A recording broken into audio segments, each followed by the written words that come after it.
Hello, I'm Sam from Shots On. Welcome to the LudoSport Manchester and Liverpool Academies tournament. Now, like me, this might be the first time that you've seen LudoSport performed live.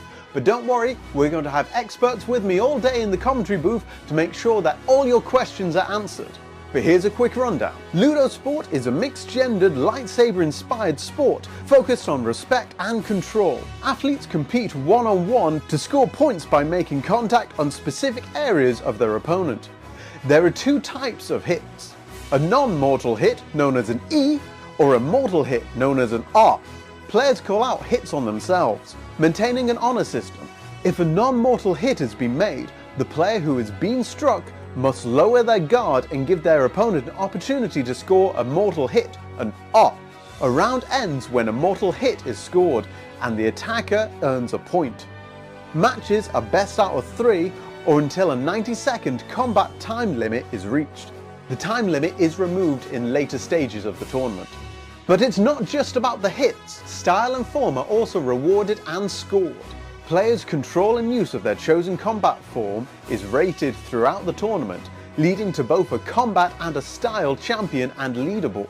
That's the basics. For more information, you can check out ludosports.net or the links in the description here. If you have any further questions, leave them in the comments and I'll try and get them answered throughout the day. Before I forget, give Shots On a subscribe. It really helps grow our channel and allows us to continue filming new and exciting sports and activities. Now, let's go see some lightsaber dueling.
It's like Skippy, isn't it? Yeah.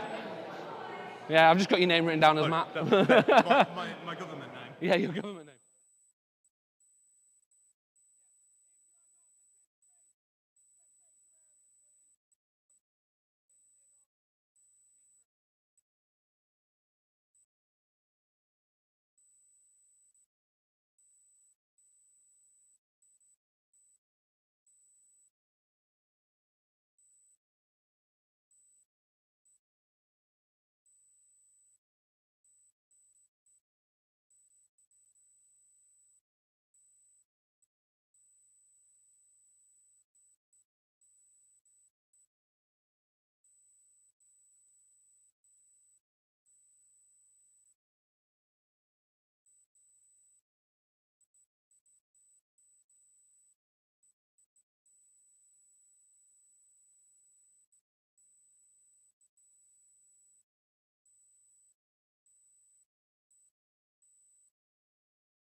There we go.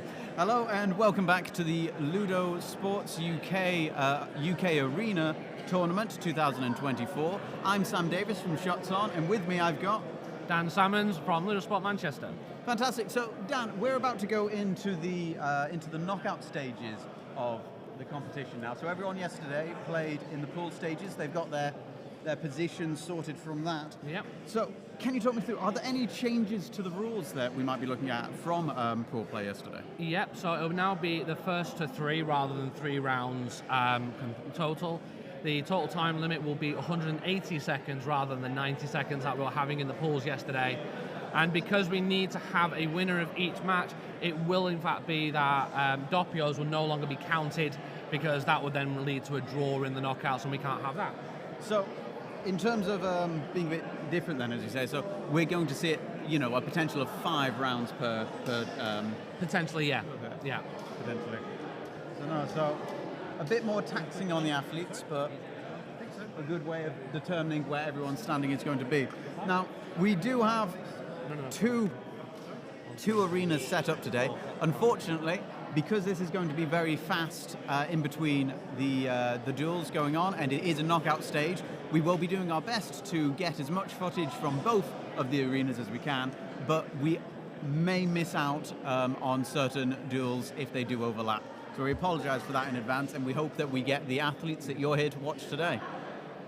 So starting off in Pool A, I believe, we have Kit and Amaya? Amaya, correct? Amaya?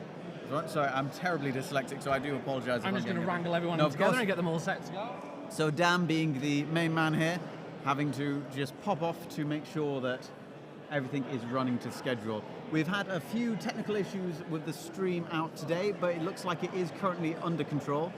We do apologise if there are any dropouts in the stream later today. We are recording everything, so be sure to check back, as we will upload any games that we miss due to any technical issues. But we are currently running and it all seems all right. I say that just, yeah, there we go. So we're currently looking at at Arena A. Arena A is going to be the primary arena that we're filming today. We have the knockout stages. They will then be followed by the finals, quarterfinals. But when we are able to, we will be also switching to show you what's happening on Arena B over here. Both sets are currently having, people are getting ready to get going very shortly.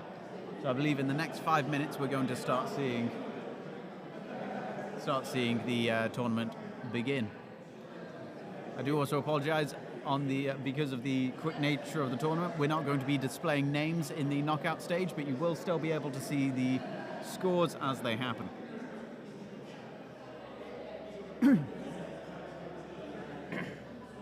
So currently we have the refs just making sure everyone's still up to date on the rules from yesterday, making sure all the sabers are still up to code and ready to go. So of course, while we're waiting, if you want to give the channel a subscribe, we would really love that. We're 18 people away from having 500 subscribers, which I'm very happy about. Yeah, LudoSports, I like the community here. Yeah. And of course, if you're looking at LudoSports for the first time and you want to get a bit more information, check out ludosports.net for information, or also find the UK academies on Facebook, I think primarily, with all the academies, Manchester, Liverpool, Coventry, Birmingham, Bristol, Cheltenham, and Hampshire. Well. So you'll be able to find links in the description of the video below, but if you type in LudoSports followed by a city name, there's a good chance you're going to find an academy near you. Yeah, definitely. Even as well in international as well, like a lot of different international locations have the same thing as well. So if you are watching outside of the UK, you can also find your local club there as well. Fantastic. So I mean, it's big in Italy, I hear. Yeah, big in Italy, big in Spain. I mean, bigger in Spain at the moment because they've got more members. Oh, it's fantastic. But not by much. But yeah, and we've just started a crowdfunding like GoFundMe page to get Japan off the ground. So currently, that's currently being done in Osaka as we speak. Oh, that's fantastic. We have people over there. Where can we find the crowdfunding? That's a good question. I think the crowdfunding may be closed now, but if it's not, I'm sure we can find. Oh, that's fantastic. So no, it's a wide sport from around the world. So I mean, it's lovely seeing the amount of athletes coming together in the UK to play. But I think one thing to remember is that the community. Just the people that we're seeing here as well. Yeah, definitely. It's fantastic. So, I don't know I think as long as there's no money involved, have you got a favourite for today? Are you able to say? It's very, very tight today, to be fair. Like, normally, by this point, we've kind of got a good idea as who's probably going to win style. But as I say, it is very, very, very close with the top 5 people. Are we able to have a rundown of how the styles go? Yeah, so top 5, we've got Luke Tull at 6.2. Number 4, we've got Cameron Wilson on 6.3 flat. So where are these athletes from? So Luke Tull is from Bristol. Cameron Wilson is from Cheltenham. We have Dan Barlow from Birmingham on 6.314, so only slightly ahead of Cameron. It's close. We have Sam Grafton, also from Birmingham, on 6.328. So a little bit further ahead, but again, anything can happen in these eliminations. No, of course. Anything can happen in these eliminations. No, of course. And of course, if you're eliminated early on, if you're eliminated with a high yourself go up the charts later in the game, if people start dripping as they're getting tired, losing points from mistakes. Yeah, exactly. Because it's done by an average, if you start having really bad fights, it can start knocking down that style score for you. So it cuts off your chances of increasing that and getting that any higher as well. Of course, if you manage to get that elusive 10, I think I would be round of eliminations immediately to just keep go it. out. Yeah. There goes my foot outside the ring. So it looks like we're about to start with the athletes now breaking apart from their ref chat. Well, as I say, on Arena 1, the first Amaya. Amaya. Amaya. You know, the further she gets in the Yes. yeah, she gets in the tournament today, the more I'm going to remember the name. Yeah, definitely. I think sometimes it's quite difficult, isn't it, with names, Oh, of course. pronouncing them and the likes. But yeah, so we should be seeing Kit from Manchester and Amaya O'Hara from Coventry coming into the arena in possibly a few seconds. And it looks like B are also raring to go and ready to get started. So, well, as we've mentioned before, we're focusing on Arena A. When possible, we will be swapping to Arena B. We will try and keep you up to date as much as we can on Arena B as we go along. So we will at least tell you who has won their bouts as and when they happen. Yeah.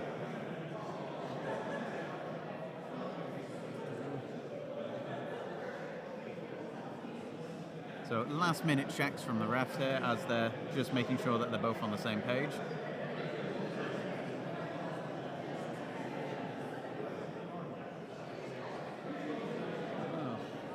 So again, just a brief rundown while we've got a couple of minutes. In LudoSport, there are two types of hits that a player can get on each other. You have an E, which is a non-lethal. Correct. Yeah, I'm getting it. An E, which is a non-lethal hit, so that's anything below the elbow or the knees, including the hilt of the lightsaber. Yep. And you have an O, which is a lethal hit. Yep. So an O is what a player needs to get to score a point during their bout. Yeah. And of course, if they are hit on an E, they have to move their saber out of the way to make sure that they've presented a target. So you might see, well, you will see this throughout the day, where people will open their guard for a moment to allow a strike to happen if they receive an E. That is part of the sport, that's not a mistake. And it's very fast paced. Dan will throughout the day correct me on my many little mistakes that I make on the rules. You're making less and less though, which is good. Well, as I say, you're a great teacher.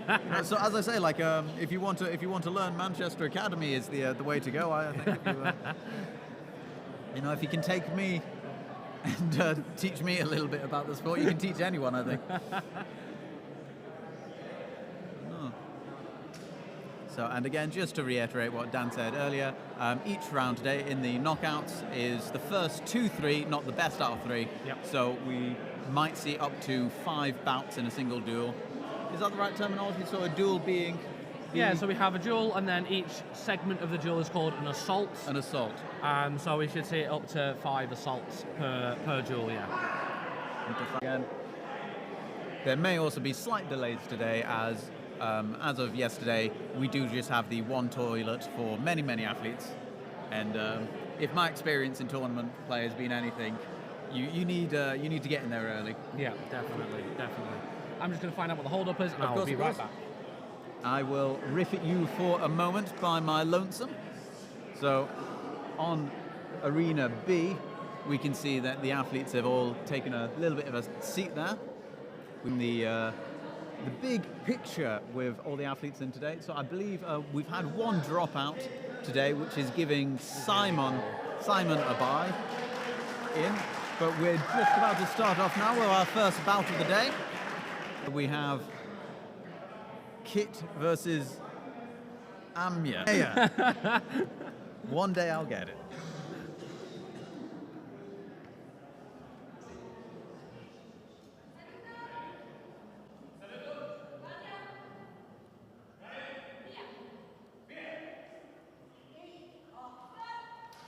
Straight in, Very quick point there. Very quick. Using his footwork there very nicely to just make that space. Getting around guard. At 1-0. Very quick play there. I believe this will bring it up to... Oh no, it is now 1-1 for the athletes. With, I believe, an undeclared O being struck there. Again, Andrea, quite an experienced athlete here in the red, with Ariana, this being her first national tournament. It's fantastic to see.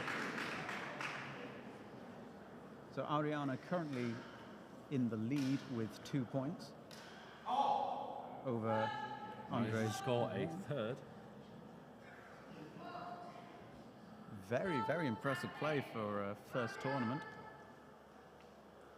I think we may see a shift in Andrea's style now to more of an aggressive one to try and score those points.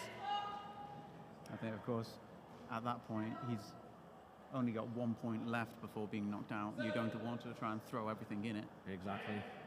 You can either go very defensive or go on the attack. So a yellow card has been awarded to Ariana for those declarations, again, not creating that gap and space in order for Andrea then to step in to take that point. So that's very much on the E. She's not moving her saber out of the way far enough. Exactly, yeah. So it's not giving that opportunity.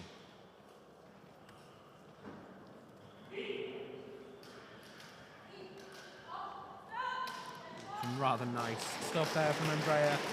Again, just aiming for those hands, trying to take that target.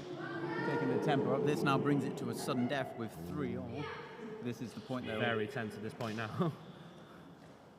Again, I think Andrea has figured out that going in on the attack very aggressively is his way of pushing through. But Ariana holding her own there with just a guard pointed straight at his face. Oh. That was a very nice kind of in there for Ariana, just waiting for that opportunity just to rise. Managed to get it. Unfortunately for Andrea, that is the end of his UK arena. That was beautifully patient work there from Ariana. I do feel there would have been a lot of people there who had kind of may have thought Andrea was going to easily win that one. Of course. I think that's one of the, as you mentioned. However, it does look that Ariana has been awarded a style penalty for those declarations. Again, not bringing it out of the way. So it's not just the officials, remember, that can provide these kind of penalties, but also the style judges who can also do them at the end of the duel, which then affects their total style score for that duel. So we'll see quite a low style score, I imagine, there for Ariana after that one. Knock down her ratings there. So I was going to say, it was a point I think that you made yesterday as well, just getting those... getting the basics correct sometimes very much what's going to hold you into the game. Yeah, Ariana being able to hold her own there, just in Form 1, keeping her blade nice and straight, was able to keep that space. That's definitely the case, yes. So we'll have a quick look at what's happening on number 2 here. It's currently a 2-2. So we have 2-all, but a white card going Alex in. Hewitt and Dan Eagles fighting here. So we've got Alex Hewitt from Birmingham and Dan Eagles from Manchester. Current score is 3-2 to Dan Eagles. And we've got an E there. So we're back on Arena A now. So that on Arena B, that's a victory for Dan. Dan Eagles, yeah, on a 4-3 victory. So on Arena A now, we have Luke Dole versus Ruth Clare. I'm so glad I got you here for the names. So Luke is from the Bristol Academy and Ruth is from Manchester, both very new to the sport. So both of them are going to be using a lot of Form 1. It'll be interesting to see where this goes. Oh, Ruth taking a bit of a tumble there. Not sure what happened there, maybe her knee went out from underneath her. I think she tried to extend and then destend very quickly. Right.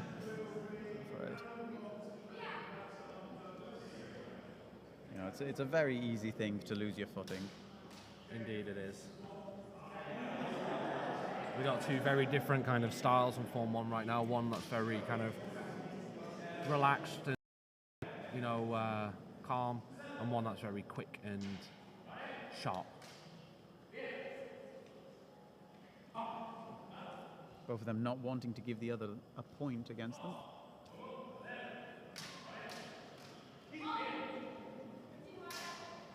So they are continuing. Has been called. Terribly sorry, I assumed that was.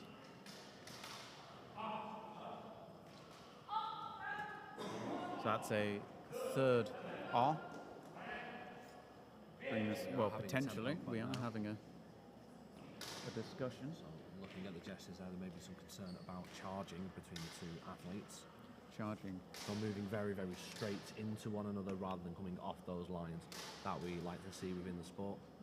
So of course, safety is a big concern within the sport. And Definitely. as you said, so you're not allowed to stab directly into someone. Correct. We saw it yesterday where someone took a very nice lunge, I believe, but they kept their point off center. Yeah. So as you're explaining, you have the line down the center of the body. We want to make sure that any blade coming in towards them is off center. Correct, yeah. Because we don't wear any kind of body armor, the only protective equipment we wear are the gloves and also groin guards for those who need it, and half mask for those people who've got or full masks for those people who want them, or to have piercings and stuff that they cannot remove.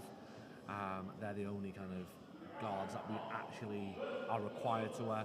So you'll see a lot of athletes in very minimal kind of protection, so we have to make sure that we mitigate any risk with the defense.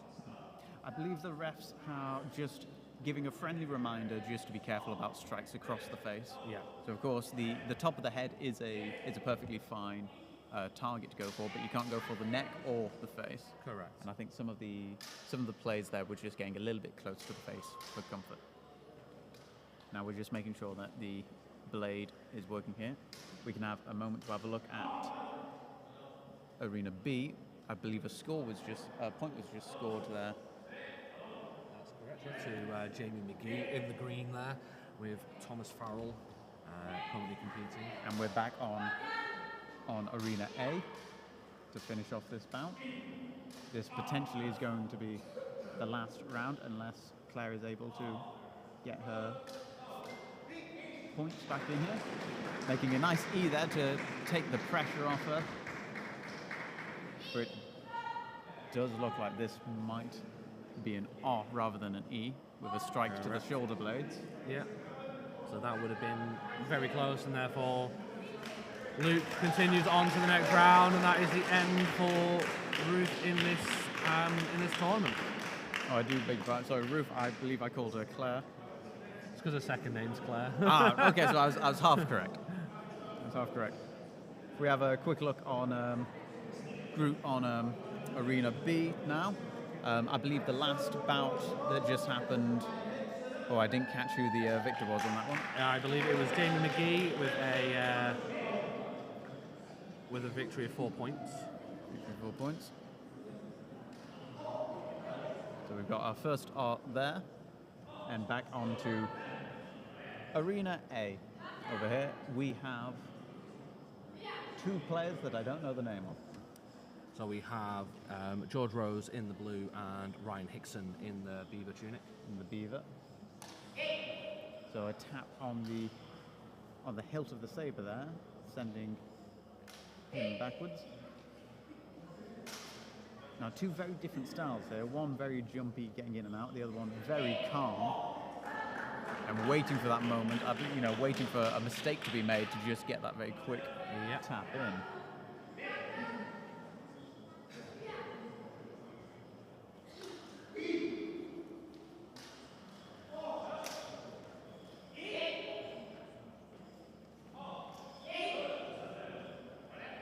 Both getting strikes at each other's hands there before a quick cut across the waist.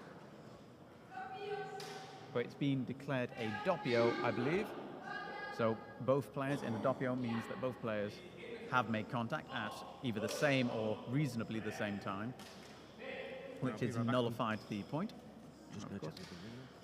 Ooh, lovely little jump there. But it does look like it was caught.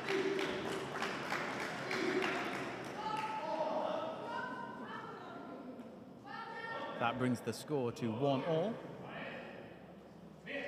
Equalising up here. Remember, we have only 180 seconds, I believe, of actual combat time for the players to make their points. So once we have started getting into combat with each other, it's a lot faster now with the 2 opponents. I believe now we're at 2-2. So these are the knockout stages. Once you get 4 points, you've won and you're through to the next stage. Unfortunately, if you are not... Now, both players able to score an E on each other there to make sure that from the fast attack that both of them were going for. It looks like we're going to just discuss it with the refs because there were two... Snuck up on you there, Yeah. sorry. Get the proverbials out of me there. Too intense on the match. Yeah, no, you've got that quiet footsteps going, isn't it? Like very kendo-esque, I think.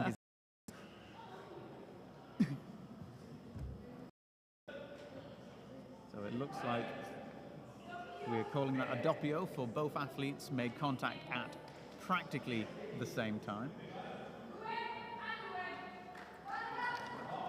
Score is currently still 2.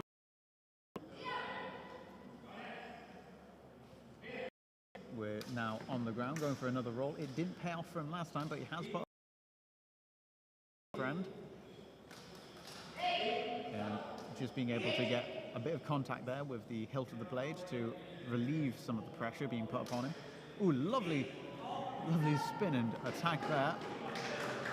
Again, he's liking moving his blade a lot just so that his opponent doesn't know where it's from. Exactly. It's kind of like trying to use that Form 4 kind of mentality of trying to make it unpredictable, and so that it makes it harder for your opponent to react to what's happening. Of course. So, our combatant in blue is using Form 4. Using a combination of different forms, but yeah, Form 4 seems to be the one that he's favouring at the moment. And that is a 4-2 victory there for... On Arena B over here, we have currently the score being at 1-0, I believe, in favour of dressed athlete. Beaver, also known as beige in my small vocabulary. I'm wearing the same coloured trousers, so Yes, we can have you promoted up to an Esiato in no time. So an Esiato, would you explain that again for me? So we have our different ranks. So we have the Novizio rank, which is those athletes who are currently dressed in the black t-shirt. These are the first ranks that you get when you first join the sport. After 6 months and demonstrating your understanding of the 3 core pillars of the sport, promoted up to an Iniziato. After 3 years, up to Academico, as you can see here, sported by Kirsten the Blue Eunuch. The Academico, Academica for ladies. A then. So we've got Colin Smith on the left with the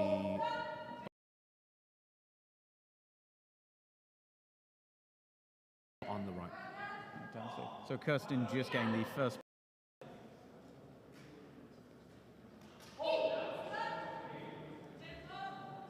So we might have a little bit of a... May have been an Isoa. However, there's the officials seen it from a slightly different angle.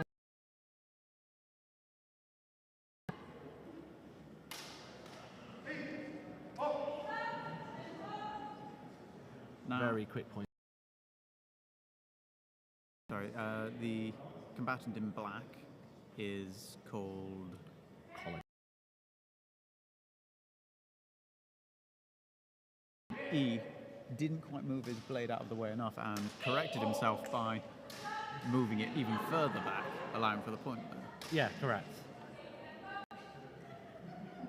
I think very important to make sure that you are leaving yourself open for that moment, as it is.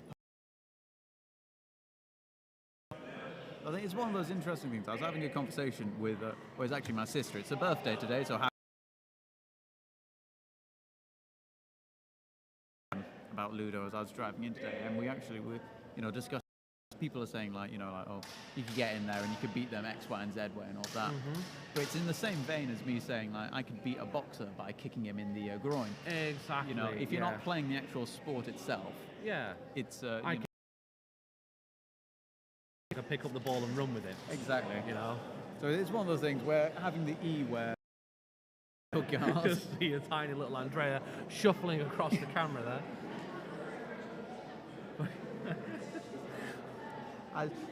Nice little cameo there, I think. But no. Well, it's one of the great things when filming. A lot of people don't quite realise how little it affects the stream if you just walk normally in front of the cameras. I think it's mainly because I've turned and said, please don't walk in front of the cameras and instead walk around.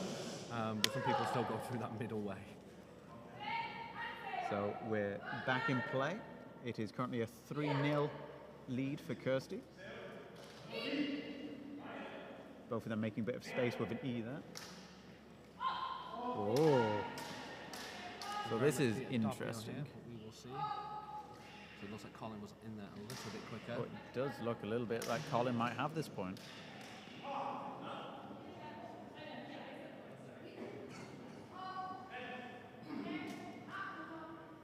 So Colin on the board with his first point.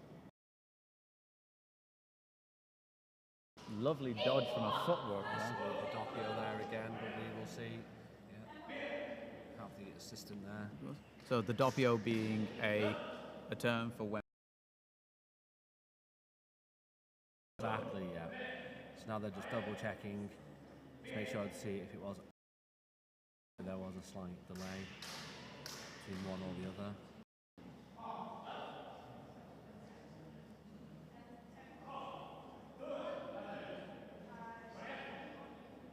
So we're just having a bit of an explanation given to Colin. Okay. Okay, so a yellow card has been awarded to Colin for not opening up after that E declaration and not giving that opportunity to Kirsten to come through and score that point.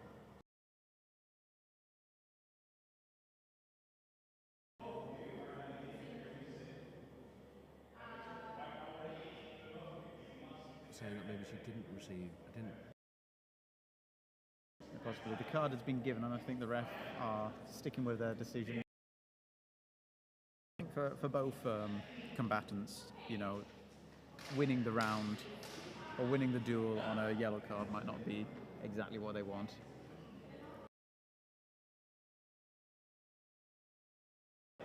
kind of find out what they do in this situation. The pillars of the sport is honesty and respect for each other, and I think when you are in a situation like this, it's very easy to take an easy point given from a card. But if you believe that you didn't make contact or there's a reason the card shouldn't be given to your opponent, then it's very good to be able to point that out. It looks like the card has been revoked.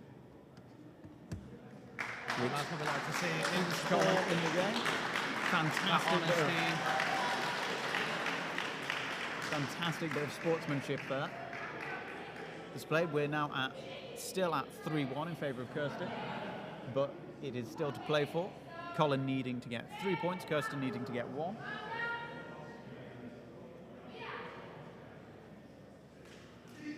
And straight in there. Cleaner point that time, though. That was a very clean point, bringing the score to 4-1 for Kirsty. And again, lovely sign of respect between the competitors there. And again, also the refs making sure that everything is above board and played well. So who are the refs that we have on Arena 1 today? So on the first arena, at the moment, we have Manon from France with the long hair and the rather nice yellow bow. We have James, who is from Academy down south.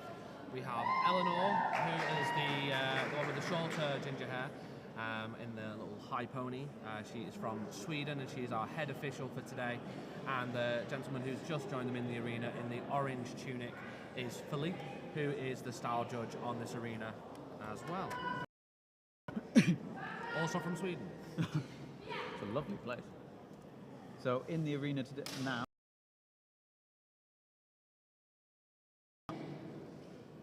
someone.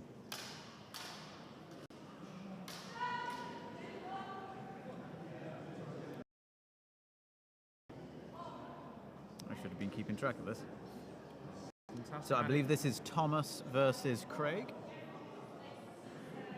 So Thomas versus Craig, with the first point being awarded to, I think, Craig?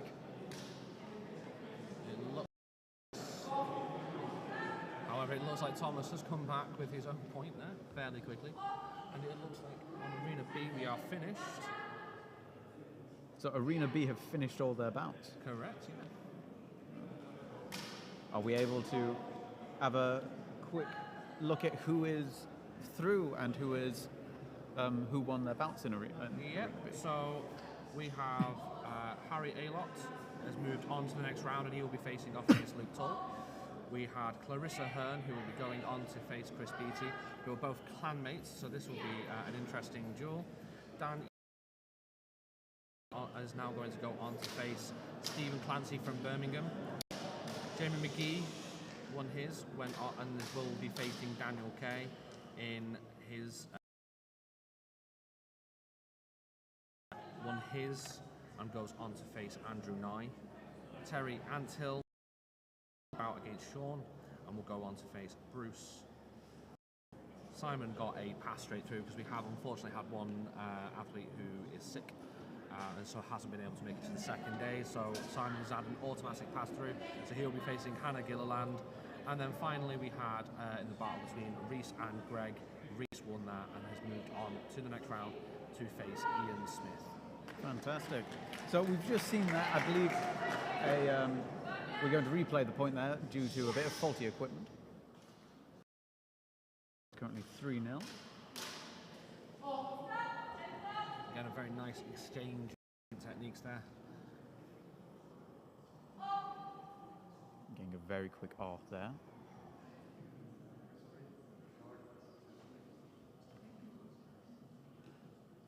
It looks like we have got a style card coming in against Craig. Just against Craig there. Again, just for those hits not being quite where they should be. Of course. Again, it's one of the reasons why everyone trains so hard is the fact that with things like the style judge being sort of like a big consideration, making sure that you're actually playing Ludo, not just swinging a lightsaber around. Exactly. And this is one of the beautiful things about the sport, is because we do have this kind of code of different techniques that has all been codified. This is what makes it the sport that it is, rather than just being a free-for-all with a glow stick. You know, it then allows us to practice these techniques, practice these different combinations and styles, and then have something that is truly unique, on its own. So we should have, I believe, 2 more bouts left in this pool, in this arena, before we move on to the next round of eliminations. So I believe this is Dan Beck and Esme Gillett. Yep, Dan Beck versus Esme Gillett. The ref's just having a brief moment there to get a snack. You want me to keep talking for a minute or two? Just finishing off their snack there, I believe.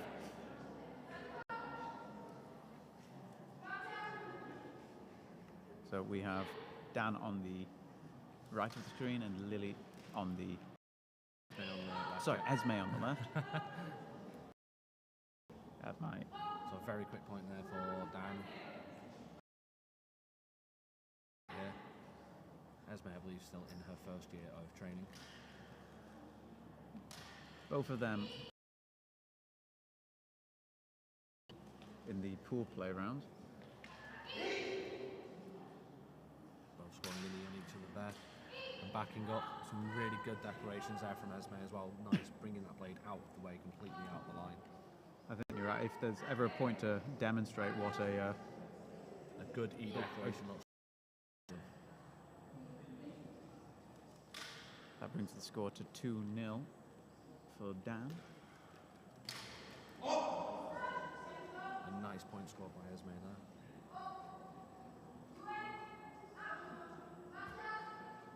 Very clean.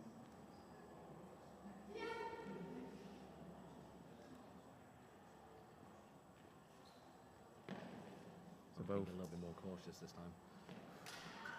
I think, especially in the knockout stages, you can't afford to give a point away for an easy hit.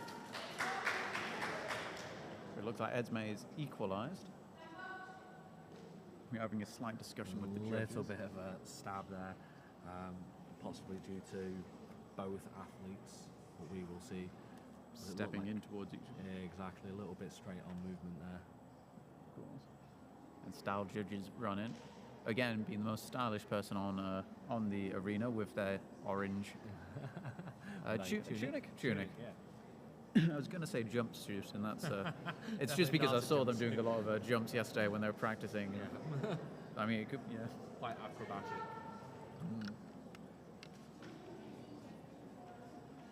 So after the Clarifying whether there was an E. again, so in LudoSports, the refs do talk to the players to get their opinion on if they were struck prior, or well, the order in which strikes were made. Correct. And again, it's very much expected that players are nice and honest.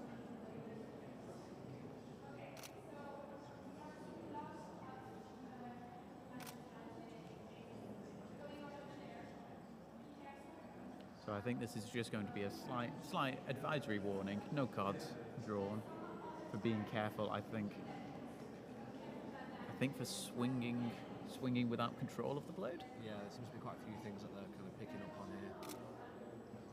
We'll call it nulo to the point, which will keep the score at 2-1, 2 down back. So nulo being a null to the...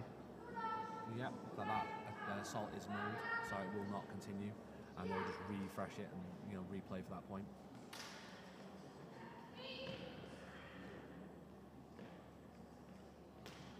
So again, can be a bit of a demoralising situation when you think you've got a point and it's taken away from you like that. And then a very quick return to the offence from Dan. And both just trying to get the measure of one another. And Dan manages to find that gap first and gets through. Getting that fourth elusive point there. I believe, so as you say, Dan is through to the next round, eliminating... That is correct, yes. And now we'll be seeing the final match of these first round of eliminations between Lily Lonergan and KJ Garrity. So Lily being from the Coventry Academy, again first year, and KJ from Cheltenham, who has been training for a few years at this point, based down in Cheltenham. Fantastic. So, final round of this before we go into the round of 16, I believe. So I believe that's Lily on the right of your screen and Caitlin on the left? Possibly.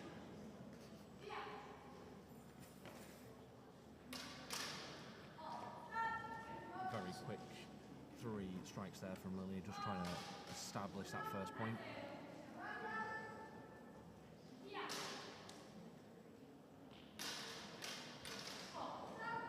And KJ just responding back in kind. It's a very, very nice and fast response there.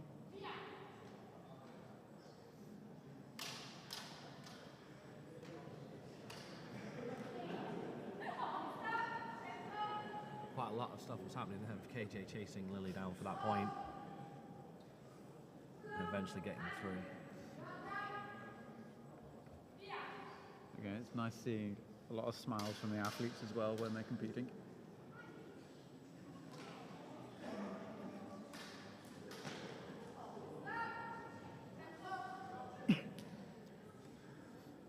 So we've got a doppio there, I believe, again for both making contact at the same time. Yep.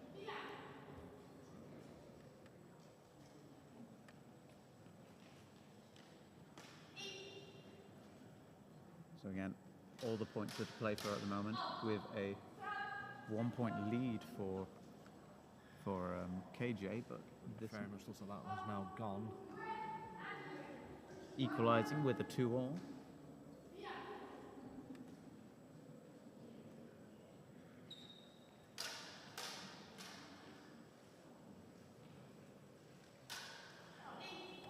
So it looks like this will likely be a doppio again, with both athletes making contact at the same time. It looks like there was an E on Lily just before that R came through. Oh, I do So apologise. KJ did manage to score that point. KJ only needs to score this point, and then that is the end of this duel. Again, we can go all the way up to 5 bouts, which it might look like we're going to. It looks like we are going. We're going all the way to 5 bouts. Oh, So 7 bouts. 7 bouts. Sorry, 7 Because bouts. it's the first to 4. First so to it's 4. The 7 bouts is the maximum number. So this is the point to play to stay in the tournament. Oh, it looks like that could have been a doppio. Will this be a doppio? Both of these, I'm going to say, quite equally matched. Very players, closely matched for sure. So no. So where are they both from? So Lily is from the Coventry Academy, so he's been training for around about a year at this point, or less than a year. And KJ has been training in Cheltenham for a bit longer, but I believe has had a bit of an extended break as well. So again, possibly the last point going to be played here. Ooh. So again, is this a doppio? It very well might be, looking at the replay there. I think there may also be potentially some ease that were coming in first before the strike was hitting.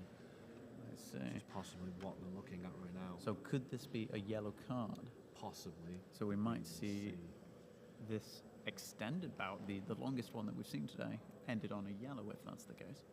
Which I hope it's not, but we'll find out. Just checking to see if Lily was feeling those strikes against the hand.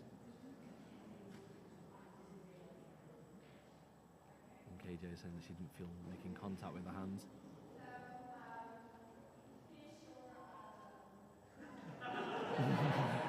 Okay.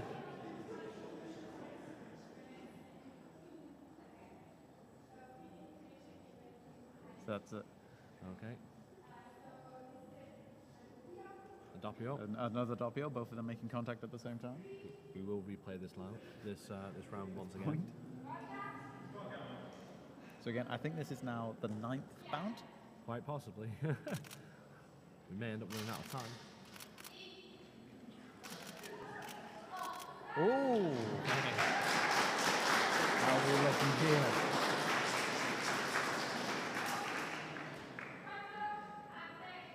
That looks like that is a victory there. 4-3 victory for Lily there. We will then move on to the next round. Fantastic. Okay. I need to go announce who's on which Of pool, course. and I will be right back. There is going to be a momentary break in the coverage as I just reset the live stream very quickly. Stay tuned, we'll be back in just a moment.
So, hello and welcome back. We're going into the round of 16 here. Straight in with a match between Luke Tull and Harry Wheeler. Luke in the red. So we Very have our convincing first point there heat for and Luke. all. So in the round of 16 here, we will be showing you primarily Arena B. When we can, we will swap onto Arena A so you can see how that's going. But we will give you updates on who's winning their bouts as they go. And Luke very much there, just controlling that centre and just stopping Harry from being able to do anything. Really just shutting him down. There's a slight delay with the updated scores, which it is currently at 2-1 to Luke. 2-1 to Luke, I believe. So it's quite nice. I managed to have a nice conversation with Luke just before the match as he was getting ready. So Luke is one of our most experienced athletes competing today. Former UK champion as well. So I think he'll be hungry to try and reclaim that title if he can. Of course, a very quick set of plays there, which has given him a 4-0 lead straight off the bat in his round of 16. And a white card has been issued to Harry as well there for those declarations. I think Luke will definitely be quite happy with that there. On arena number 1 over here, we currently have a Cam Wilson and Kit. Cam Wilson. So Cam being the one of the ones who's in the running for style champion. I think he just won that He has with just a won his 4-1. Again, very convincing win there for Cam. Now back on arena 2, we have, who do we have? We have Clarissa Hearn versus Chris Beattie. So this is like a battle of the Hampshire Academy. So Hampshire have got 3 athletes who are competing in this, and unfortunately, one's about to get knocked out. That is a shame. It also means that they are very used to fighting one another. So there is a good chance we're going to see a little bit of flair.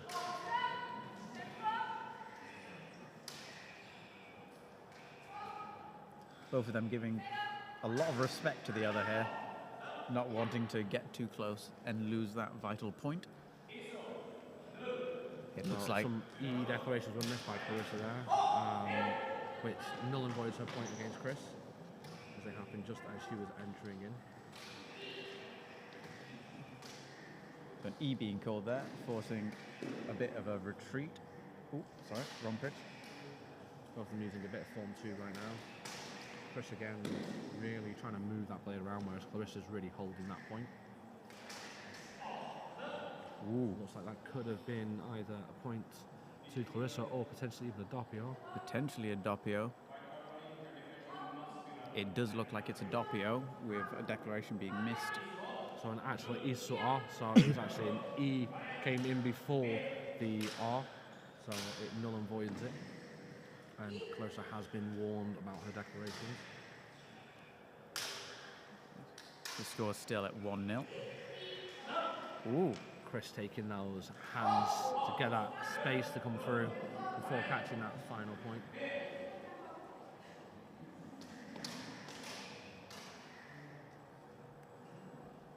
Bringing the score to 2-0.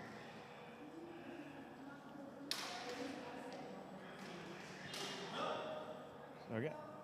I apologise for the radio silence from us.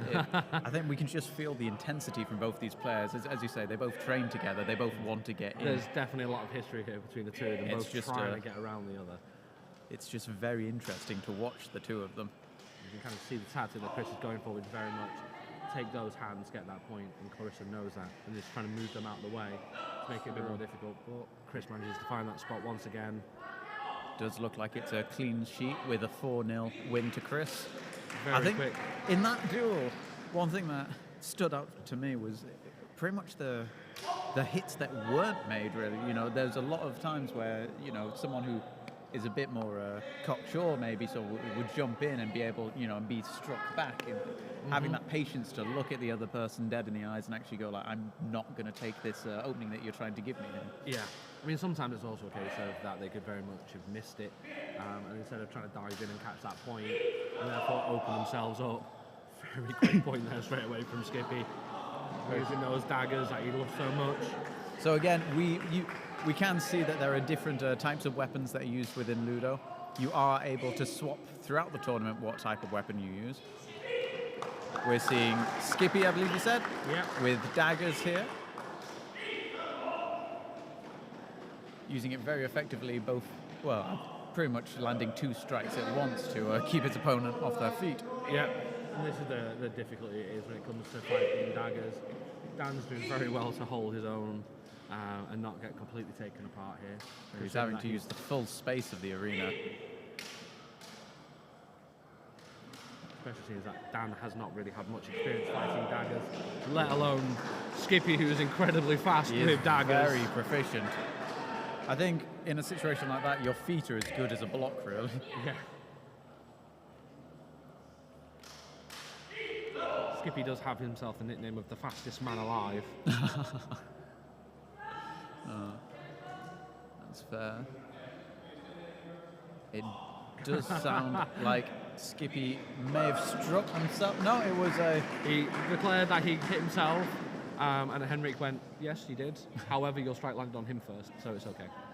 So if you strike yourself after you've already landed the killing blow... You may have just committed a murder-suicide, but it doesn't stop you from winning the duel. On Arena A, we currently have... Luke Dole versus Guy Wilson. About to start, but we're now back on Arena B. With Daniel Kay versus Jamie McGee. So Daniel Kay being from Birmingham, Jamie McGee being from Cheltenham. Very quick point there for Daniel Kay.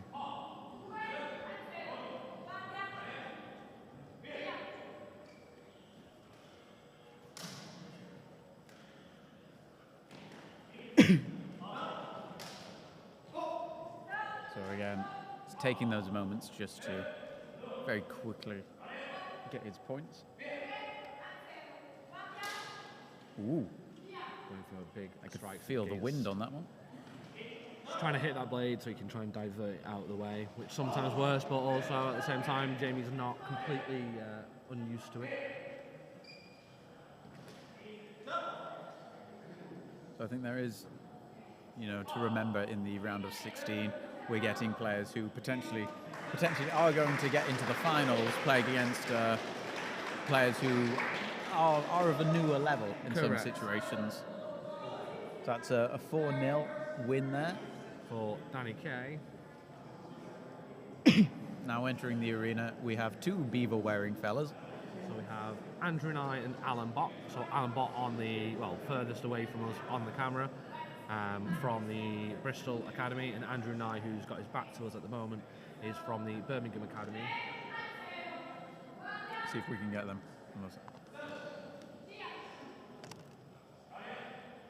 Very fancy salute there from Andrew. Nice bit of showmanship, I think. Oh! Possibly a doppy This on, might. we'll see. It does look like they both strike simultaneously. Looks like the strike on Alan happened a little bit first. Very nice and loud declarations there. That leaves the score at 2-0. To Andrew Nye. Very smooth transition there for that E, take the hand, get that point. I mean, as a lay person, I would very much say that was textbook. Very much so. Alan really struggling to kind of hold his own here against Andrew. So I think something that we just saw there, which was quite a nice thing, was on the left, Andrew holding his blade above the head of his opponent, which just means that within Ludo, I believe, if you strike someone but their blade is in a position that if it fell on you, you would still concede the point. Correct. So there could have been a few different reasons for that. One is possibly trying to wait for Alan to react to it so that he can change and do something else, or maybe as a bit of a bait, as a bit of a trying to get him to react to it. Like, go on, take a swing at my tummy. Exactly. Or take a swing at my blade. something to happen so that he can then use that and go on to something else. Forcing the play. So here in Arena B, we have Bruce in the Reds and Terry in the Beaver. So Bruce being the rector of Hampshire. So what does that mean? So it means the person who basically runs the academy. I see.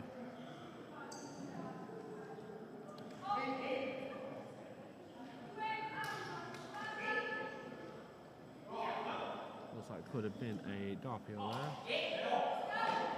I believe that Point is was given to Bruce. 2-0 to Bruce.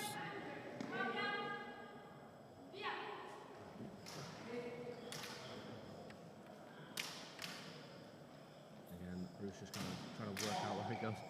Again, having that fendente above his head, of course.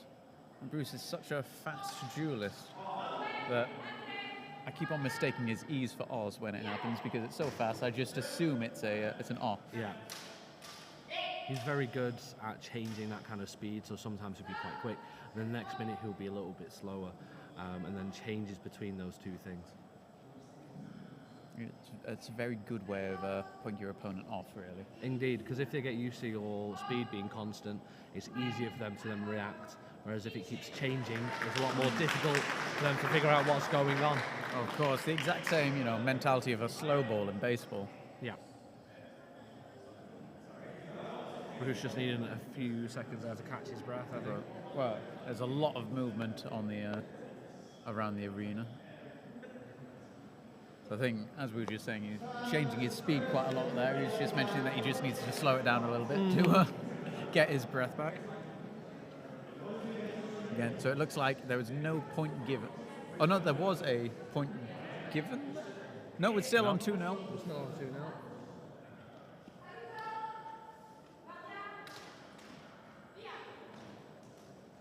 So again, the colour of the blades, very nice.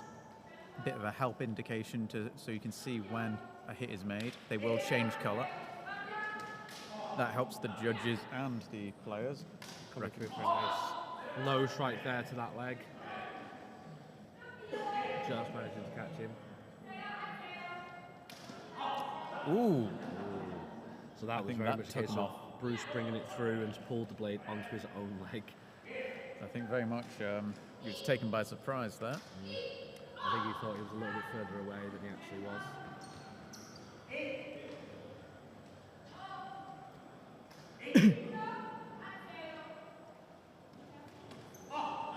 Ooh.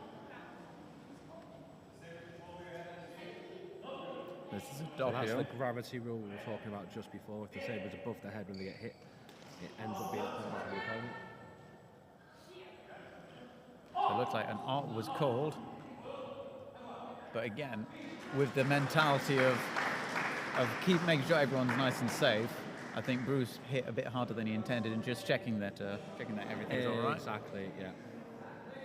Fantastic. So now we have, was that Alan? And Hannah? It's Simon and Hannah. Simon versus Hannah. This is going to be a very interesting one to watch, I think. Both players incredibly fast and skilled. So Hannah from the Manchester Academy, and Yep. Simon is From Bristol. Bristol? Yeah. Bristol.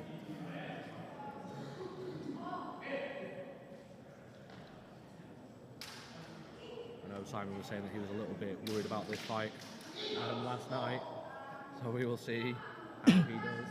Of course.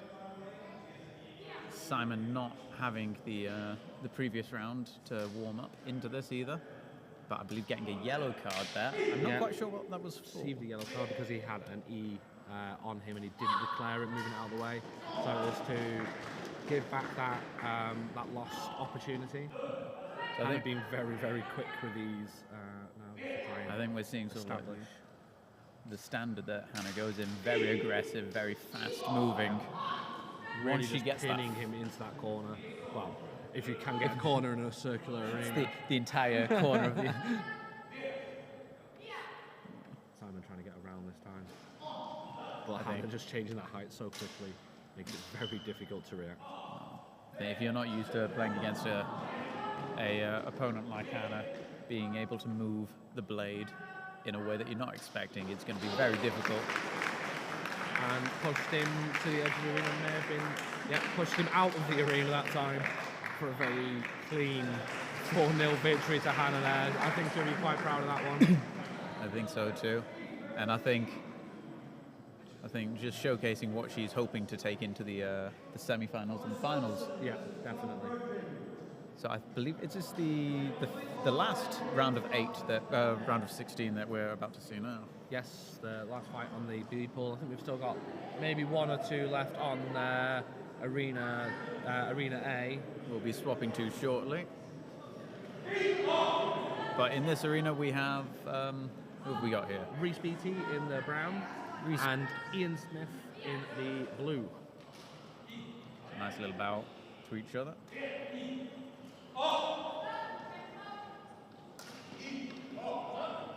So again, Ian using some of that form 4 that he enjoys using to change that height, coming nice and high.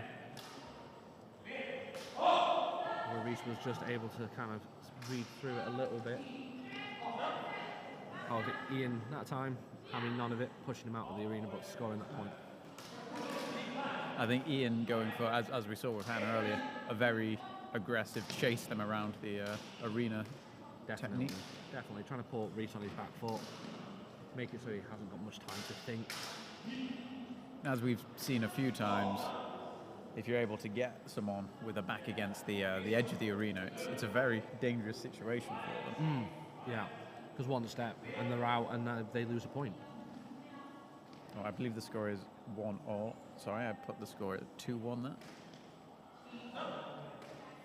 It is now 2-1 though, to Ian Smith.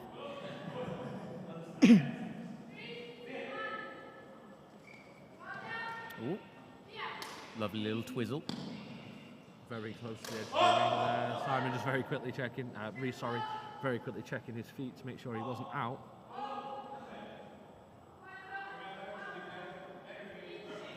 So a little warning there for declaration, just making sure that everything's declared verbally. Woo! Big. Let's see if we got that on jump the roll live. there. That's going to be making the height. Unfortunately, though, it is not a point for the Ian, but there was an E as he was coming through. It was a very fine attempt. That'll be making the highlights reel later, I believe. I'm just changing there into a reverse grip, but unfortunately got that distance a little bit wrong. Does look like that's a doppio. So a doppio replaying the point as both athletes hit at the same time. Reese is just really trying to hang in here now for that last point. Brings it up to 3-2, puts him back into the game. I think Reese, knowing that he's got a little bit more leeway with the points here.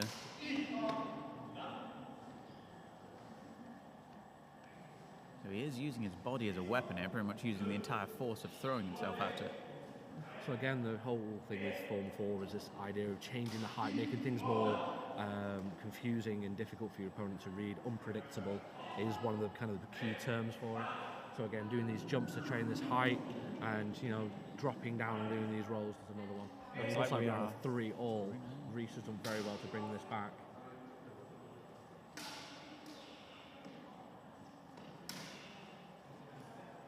It is nice and interesting to see a bit more of a more static approach against someone who's more acrobatic.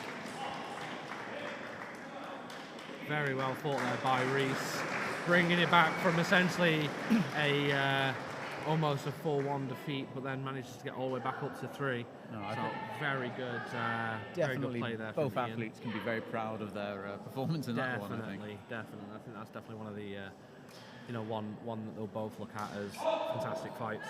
On Arena 1, we currently have Dan Beck versus Megan Clark.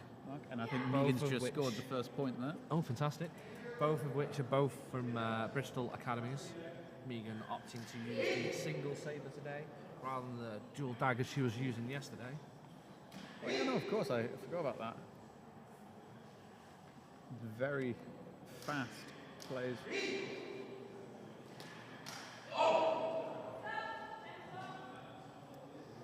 So again, it looks like There was an E and an R called there.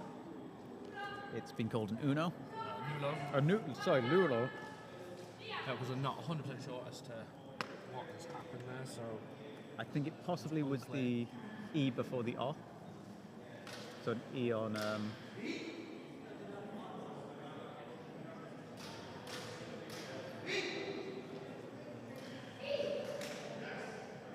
Really just outside the reach of that strike there.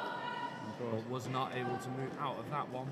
I think it's a very clever play from I'm sorry, I've forgotten her name. Megan. From Megan to get in. You know, she jumps in for the strike, manages to get an R, but then she's also retreating very quickly, so missing those opportunities to get the E from the R. Yeah. So very clever getting out of the range of her opponent, but sometimes a bit too fast, I think. Yeah.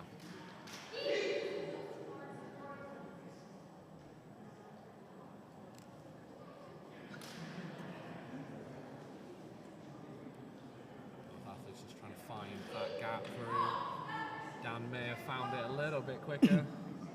And there, Dan showing a bit of the follow-through motion there, once getting the E extending, and of course with a little bit of extra reach on Megan there, being able just to clip it. Looks like James may have seen something. So it's being called as a Mulo.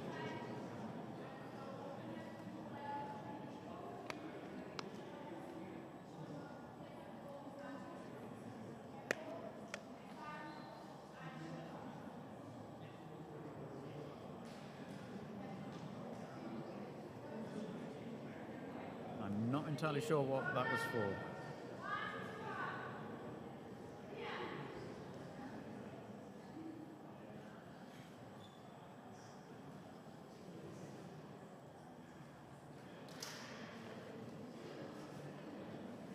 Now this is a knockout stage for the round of 16.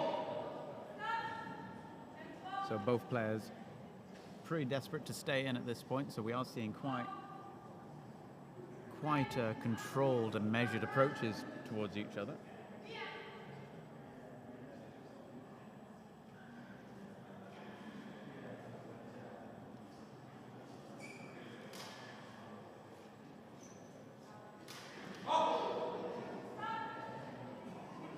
I think this might be the equalizer potentially, or it might. No, it was an Uno. I believe that was an R before the E. Oh, sorry, an E before the R. There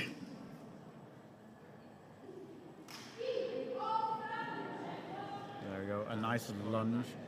Just doing that classic form 2-1-2. Just catch the hands, get that point. All right, so it looks like it's a lovely staple. Especially if you know that you're aiming for the hands, having that lunge ready to go. Exactly. This might be another doppio with an ER.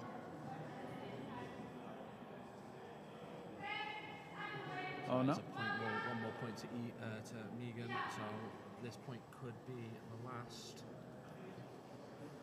I don't think Dan is going to go down without a fight. Just moving out the way there, manages to catch that E and then finish off with another R there. Very quickly, just check in.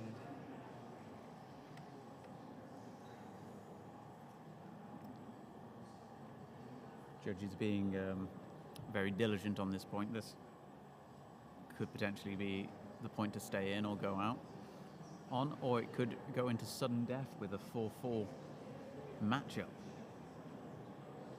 Again, I can't get over the hum of the blades. There's something inside me that's Never just so grows happy.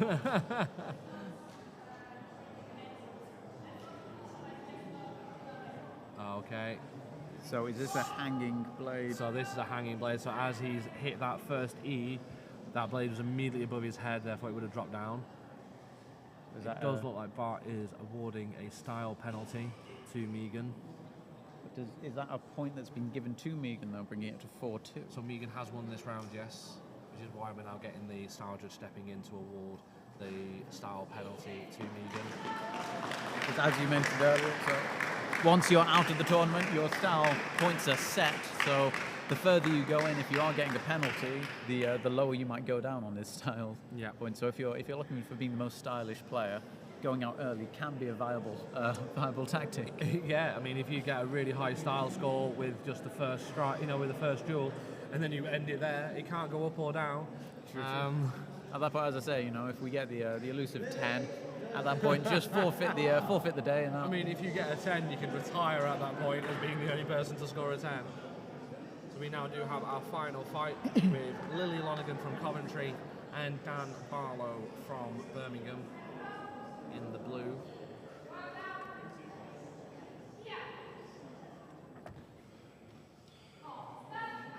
Dan having a very quick first point there.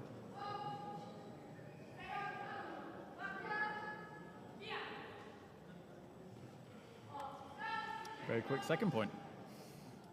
This could be a very quick match.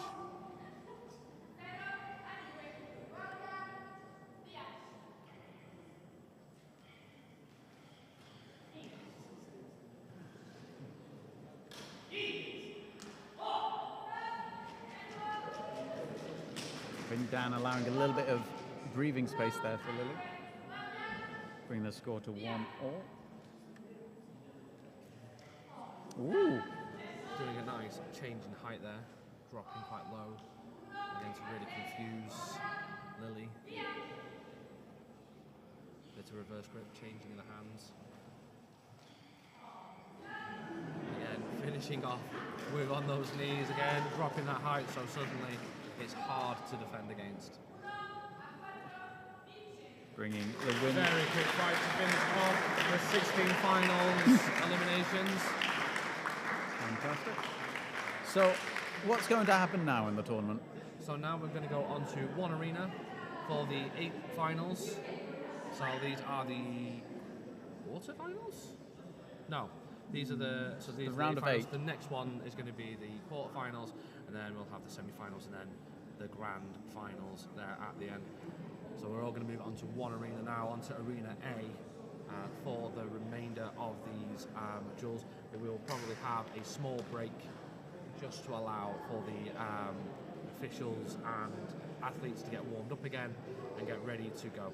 Fantastic. Well, while we have a short break, we'll be back very, very soon for the round of 8, as Dan's just explained. If you're watching, if you haven't subscribed already, subscribe now. We'd love you if you do. It allows us to continue making these live streams and continue getting sports up and coming and let people see what's out there so you can get involved and find out what you need to do. If you want to get involved with LudoSport and you're not already, have a look at the links below. You'll find LudoSportUK.net. There you'll be able to find all information that you need to be able to find a local academy by you. Or you can go onto Facebook and look for LudoSport UK or LudoSport followed by the name of a city, and you're very likely to find a academy near you. So have a quick look at that, and we'll be back very shortly.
Hello, I'm Sam from Shots On. Welcome to the LudoSport Manchester and Liverpool Academies tournament.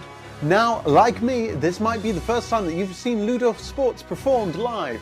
But don't worry, we're going to have experts with me all day in the commentary booth to make sure that all your questions are answered.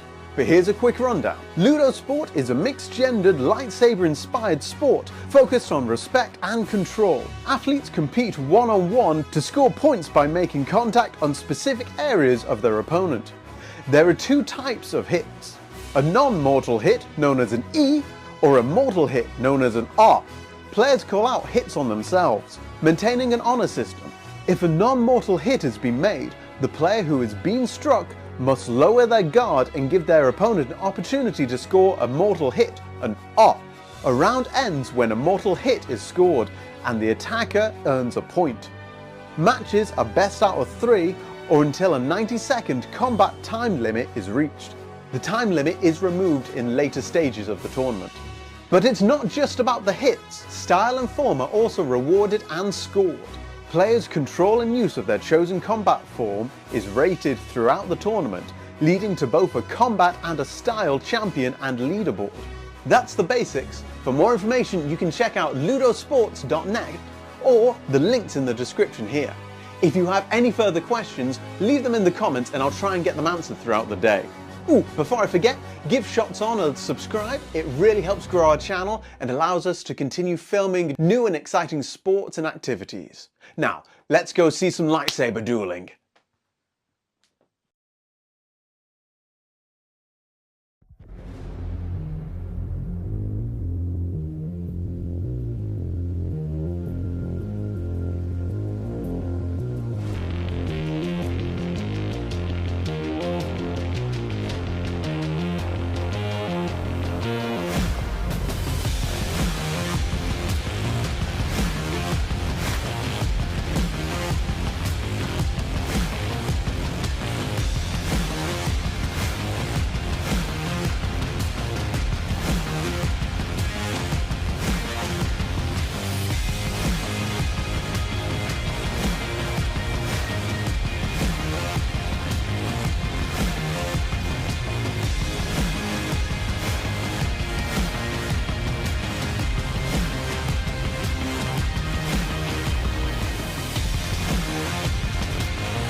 Hello, I'm Sam from Shots On. Welcome to the LudoSport Manchester and Liverpool Academies tournament.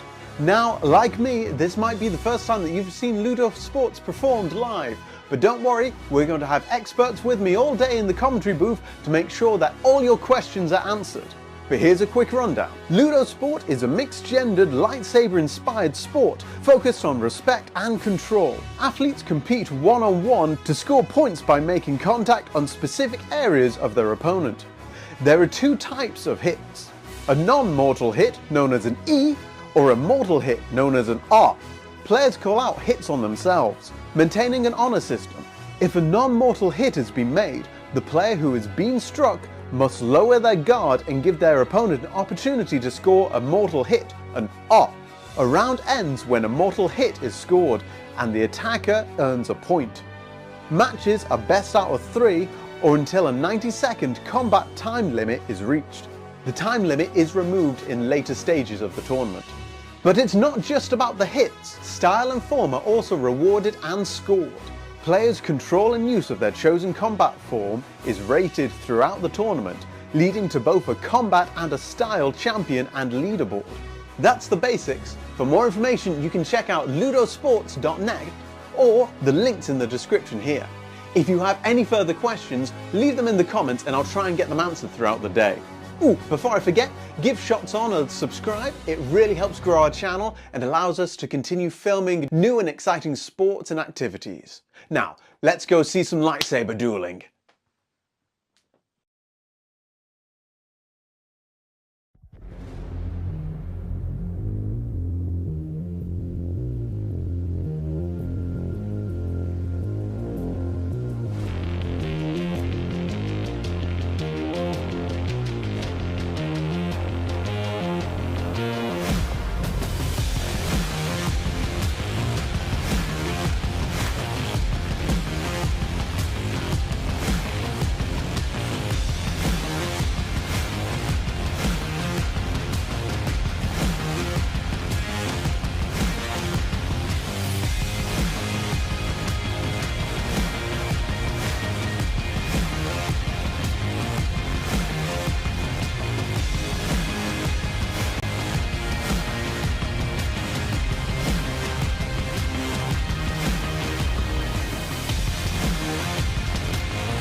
Hello, I'm Sam from Shots On. Welcome to the LudoSport Manchester and Liverpool Academies tournament. Now, like me, this might be the first time that you've seen LudoSport performed live. But don't worry, we're going to have experts with me all day in the commentary booth to make sure that all your questions are answered. But here's a quick rundown. LudoSport is a mixed-gendered, lightsaber-inspired sport focused on respect and control. Athletes compete one-on-one to score points by making contact on specific areas of their opponent. There are two types of hits: a non-mortal hit, known as an E, or a mortal hit, known as an R. Players call out hits on themselves, maintaining an honor system. If a non-mortal hit has been made, the player who has been struck must lower their guard and give their opponent an opportunity to score a mortal hit, an R. A round ends when a mortal hit is scored and the attacker earns a point. Matches are best out of 3 or until a 90-second combat time limit is reached. The time limit is removed in later stages of the tournament. But it's not just about the hits. Style and form are also rewarded and scored. Players' control and use of their chosen combat form is rated throughout the tournament, leading to both a combat and a style champion and leaderboard. That's the basics. For more information, you can check out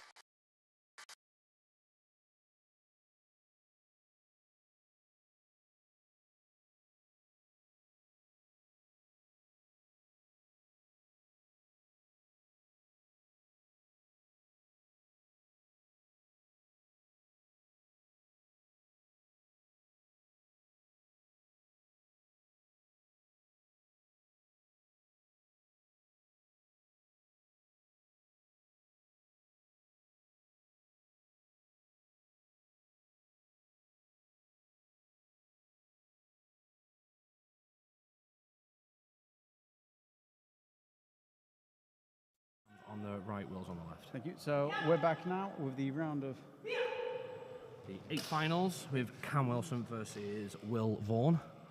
So these two are the top 2 for style at the moment. So it should be a good fight.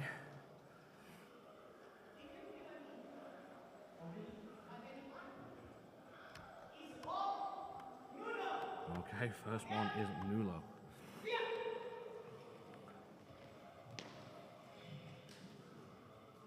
Again, both athletes just trying to find their way around. Cam very quick.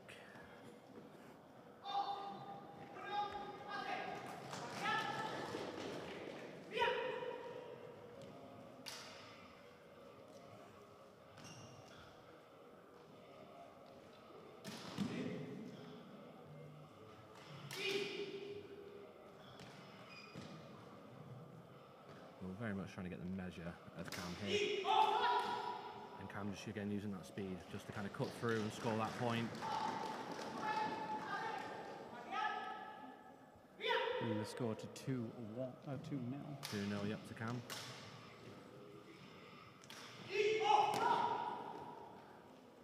Again, Cam just kind of showing there that acrobatic side.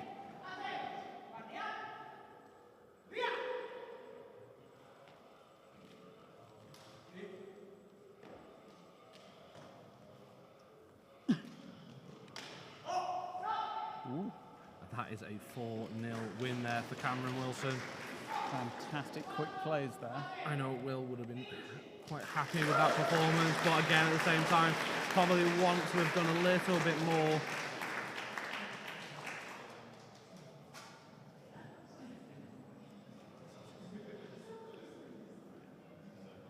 So the next fight we're going to go into is going to be Guy Wilson versus Javier.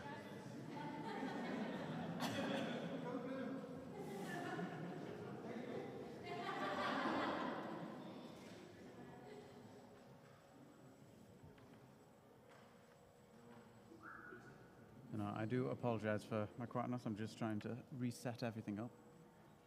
Yeah, we've had a bit of a camera shift around. Unfortunately.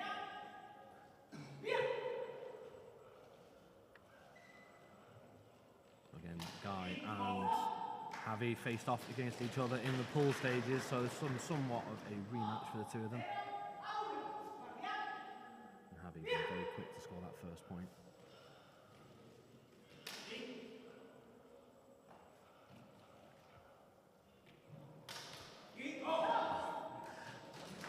Javier going for that rotation and Guy just waiting for it for him to come out to score that point.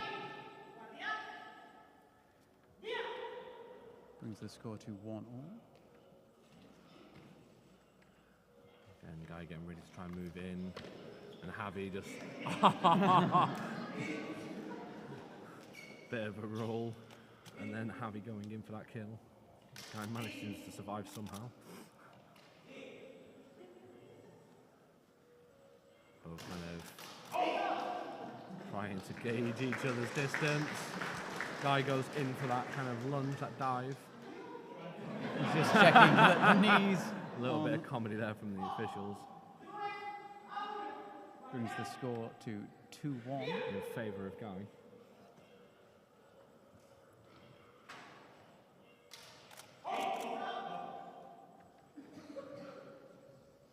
Potentially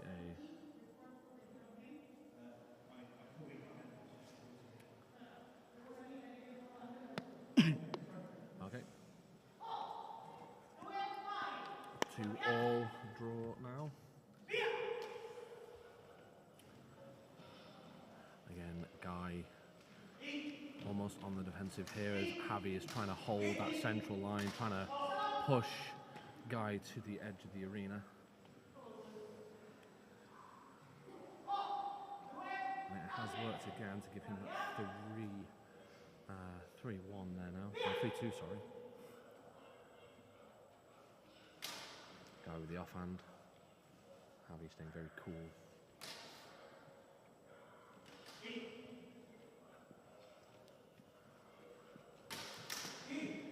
Guy with the offhand on it again with a reverse grip, and it's just not worked out for him this time. It looks like we could be okay. So each of us are going to replay the point. So again, there was an E on Javier as he was coming through for that off.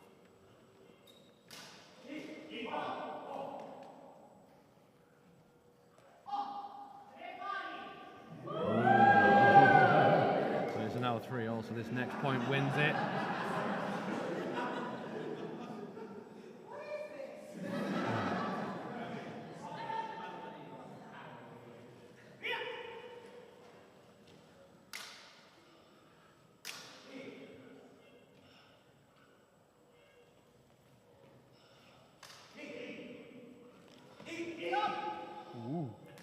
So the referee saw something there.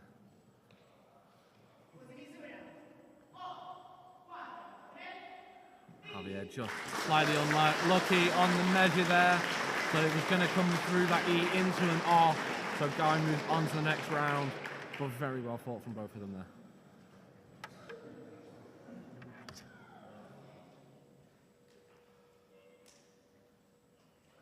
Next will be Sam Christoph.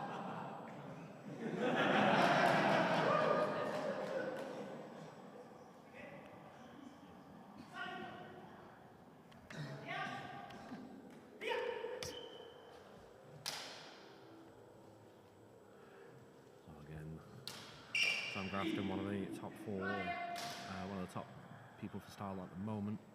There's an opportunity here.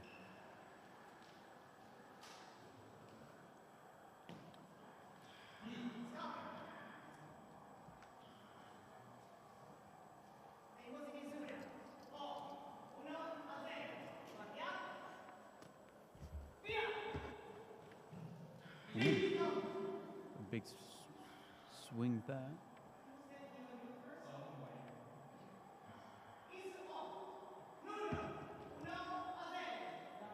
Again, Thomas very new to the sport, holding his own very well, and has done very well to get this far.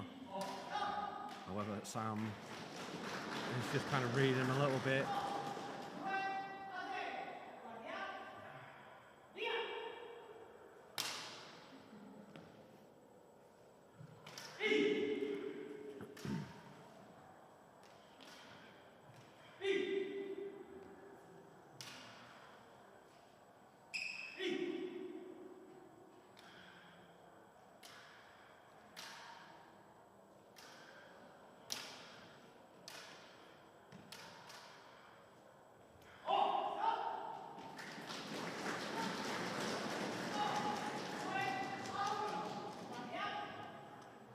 Point on the board.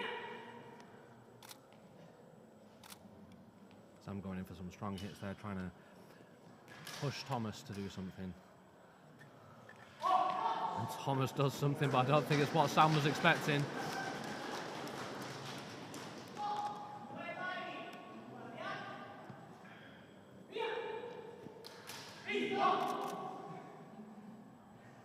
Very quick.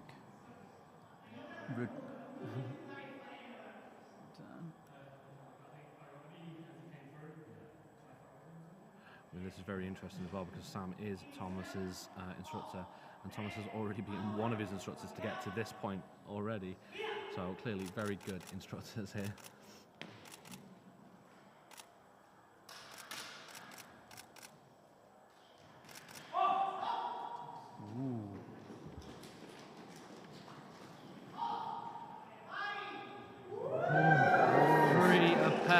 So bringing his instructor into the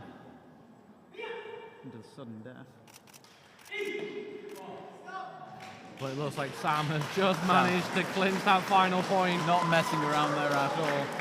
Wanting to end that. Very, very close. I'm pretty sure both his instructors would be very proud with how well he's done in his first national tournament.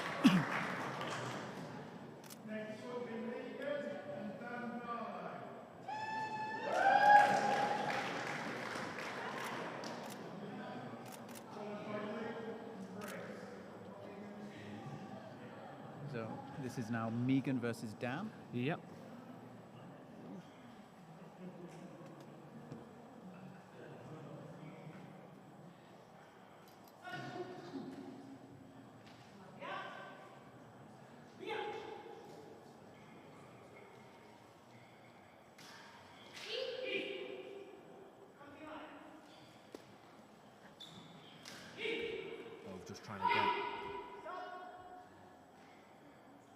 Both trying to get the measure of one another in this first round.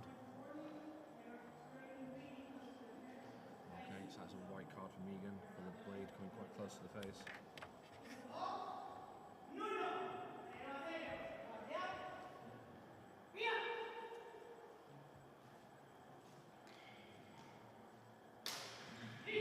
Megan being a bit more aggressive on this point. Megan manages to score that point though. Ooh. Now 1-0 to Megan.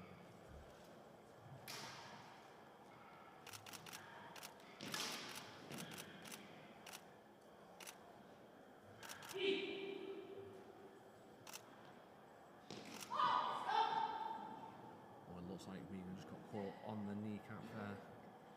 Not particularly a nice place to get hit for sure. No, of course.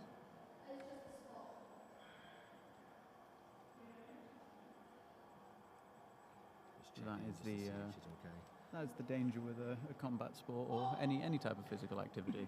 Yeah, sometimes you may just get hit in a bit that you don't really want to get hit in. Oh, as we saw with Alan yesterday. It's very much a funny bone or exactly. Getting hit on the kneecap is definitely not a nice place to get hit on. Sure. Alan yesterday, I believe, showing us why cups are important for certain players. Yeah, definitely the case.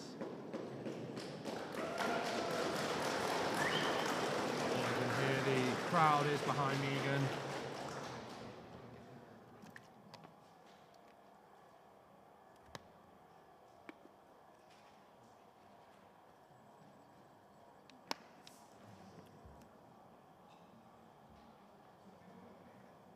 So just making sure that stretching out her knee and that everything is all right. And it looks like we're back at it now.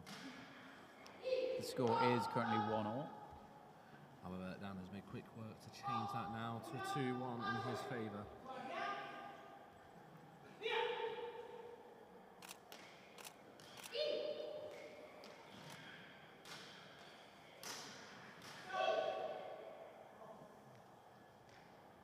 Clearly the officials have seen something there. A yellow card for Dan. So a yellow card for not declaring an E and therefore losing Megan the opportunity. So let's just balance that out now.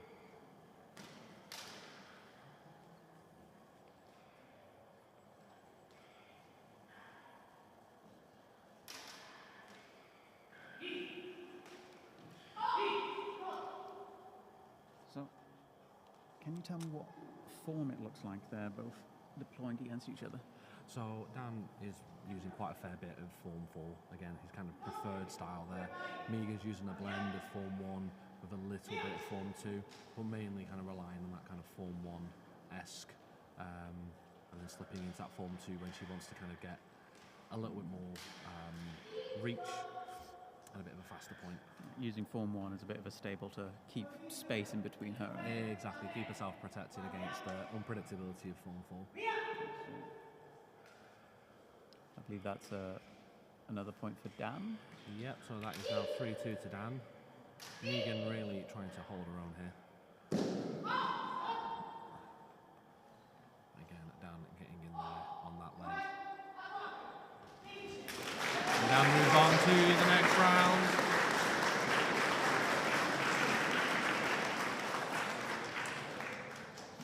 Next will be Luke versus Chris. So now we've got Luke versus Chris coming in. Yep. So again, Luke over in the red and Chris Beattie in the brown.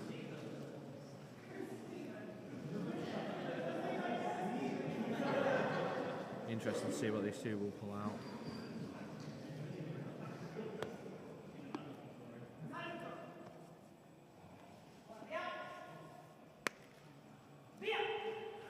Okay, so again, Chris favouring that Form 2 kind of guard. And Luke just using that reach and that kind of changing and shifting of Form 4 to get over there and score that point.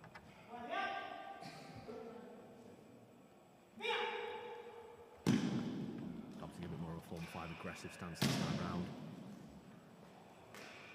Before switching into Form 4 and going for a very quick and cheeky fendente there. Bringing that to a nice 2-0 to Luke to begin with.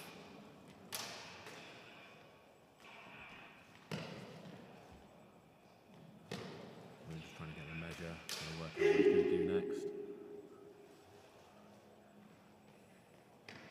Chris being a little bit tentative. Catching a nice E though, and then following up with a very quick R.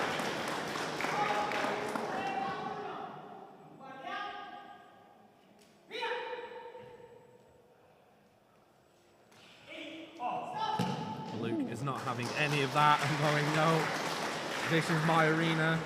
You're just a guest here.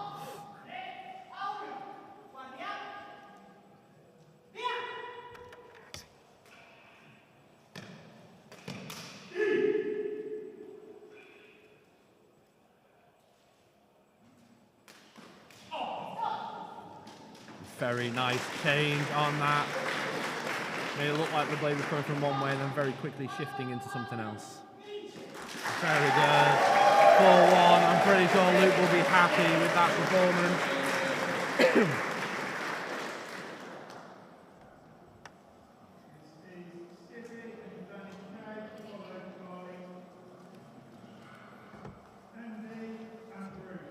So we have Stephen Clancy, or Skippy as he's known, against Danny Kay. Daggers, I believe. Yep, again, Skippy has gone through the entire tournament using nothing but daggers, kind of his preferred weapon. I think he vowed never to use long saber again as soon as he found daggers and started to use them. These two do train together quite frequently, so it'll be interesting to see how well they pair up. Skippy going very much on the offensive very quick, not giving Dan any space, but Dan manages to find a way through.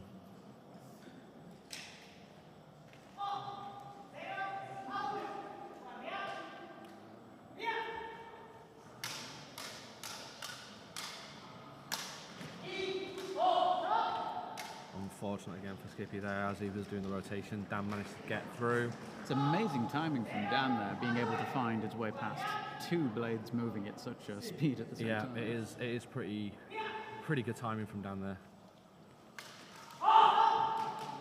But Skippy showing that you can't always rely on that lucky timing.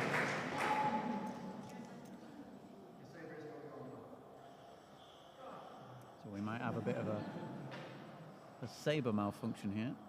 So I think we're going to swap out for one of the sabers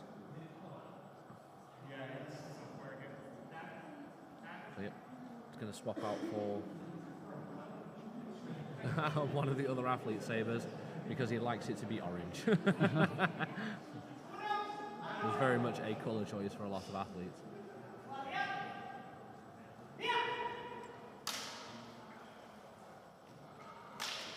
Again, Skippy having Dan on that back foot.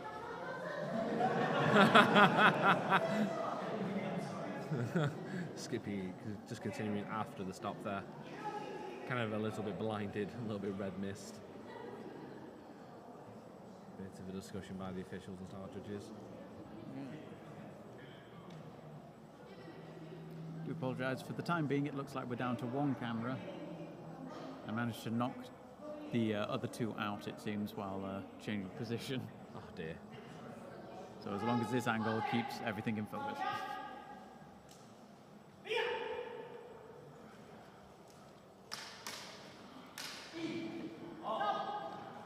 So I'm also afraid I had the scores wrong there. It's actually 3-1. And Danny Kaye does end up winning.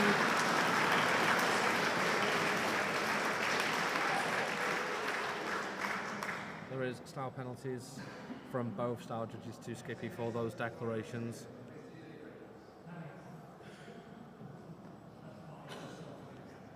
Again, it's very difficult with daggers, as you've got to, sometimes when those hits come in on that offhand, you don't quite recognise them in the same way that you do when it's on your main, but you still do need to move them out of the way.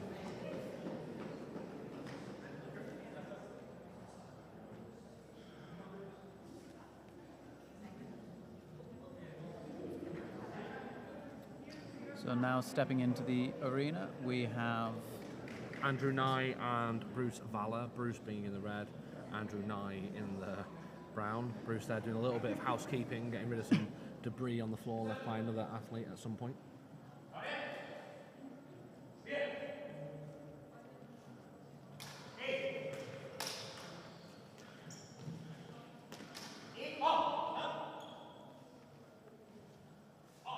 looks very straightforward off by Bruce, I believe. Yep, so first point has gone to Andy. Oh, sorry, Andy. Yeah. Again, Andy just kind of having that precision. Making it very difficult for Bruce to do anything.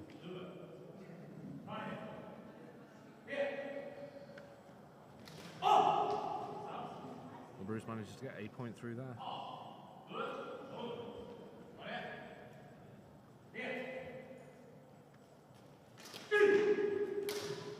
Ooh.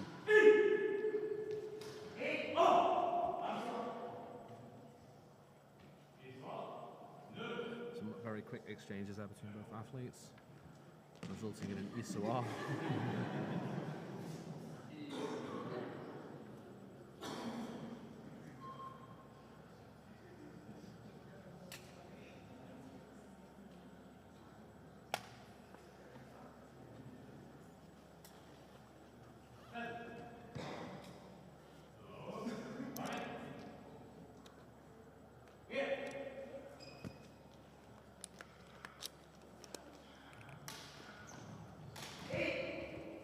Trying to find his way through.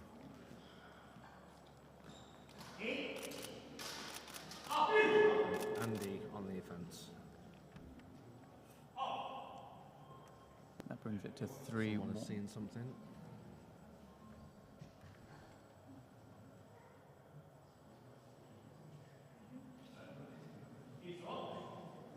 Ooh, Nulo. So as Andy was going through, Bruce must have caught an E.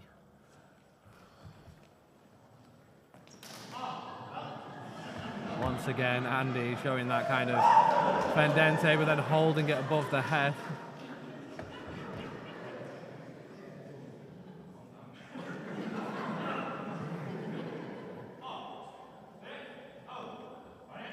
I believe that brings us to 3-1. Yep, Andy just needs one more point and then he will move on to the next rounds.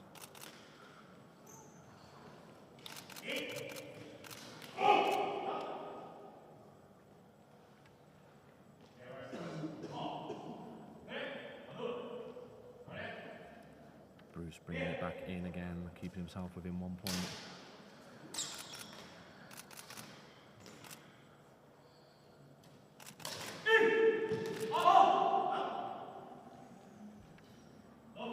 So doppio has been called.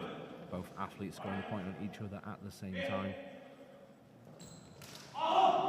Ooh. Again, another doppio there potentially. Both of them going straight for the kill. Both of them no regard for their own safety there. Whoa. That time Bruce managing to find that E in that opening first. However, a yellow card has been awarded to Andy. A yellow card for declarations there for Andrew Nye. Needs to be a little bit quicker for them. It does bring it to a 3-all. Next point will win it. Oh, unlucky there for Bruce. Andy was just very much quicker there, coming back in and pinning that arm against, and Andy moves on to the quarterfinals. Runs away with Bruce as well through the door.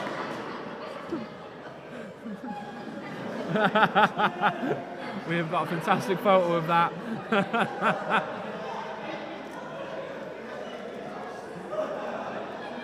Such is the nature of the sport. It's lovely to see everyone so so close, I think, within Yeah, the sport. definitely. This is the final match of the 8 finals. Hannah versus Ian. Both sporting a similar shade of lightsaber. We're told so. Technically, Hannah's lightsaber is orange, I believe, Yeah. is what people say it is. It's the closest she's going to get to red, I think. Both really trying to control that centre space. Both changing heights at the same time. I think Ian may have been a little bit quicker. Yep.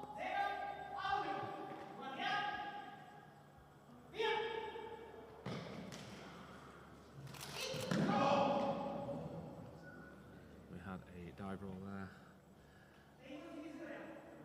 E was in measure, so Hannah has conceded. Another point to Ian. We're getting star judges coming in.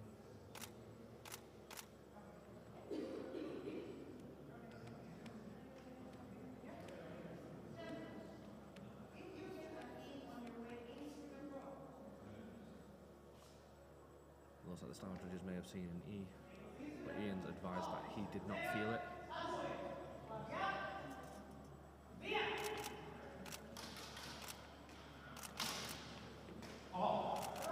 And Ian has scored a point against himself. Again, being very careful where you put that blade.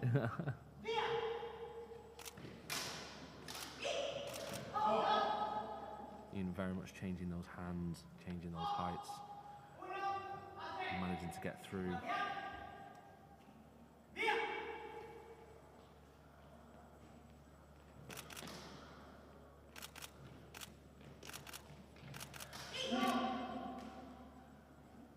Clearly Eleanor has seen something.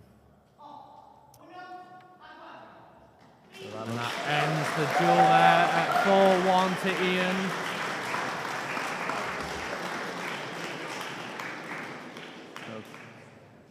I believe, is that the final round of 8? Correct, yeah, that's the final round of 8. So we are now going to move in to the quarterfinals. Moving into the quarterfinals. So I think, are we going to have a quick 5-minute break? I don't think so. I will just double check now for you. Into it. While he checks that, the stream is going to be paused for just a moment as I try and reconnect these cameras. Please stay with us for just one moment. We are back up live.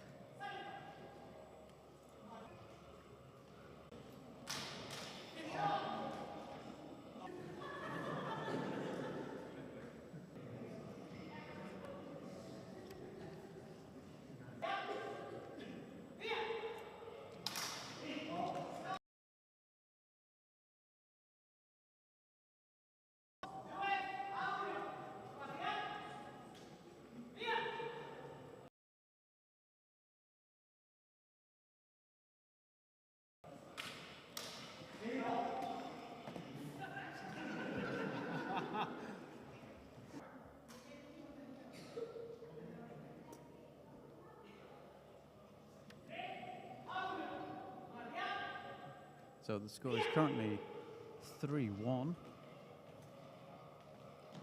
It's Guy and Cameron. Both of them are from the Cheltenham Academy, and are very used to fighting one another.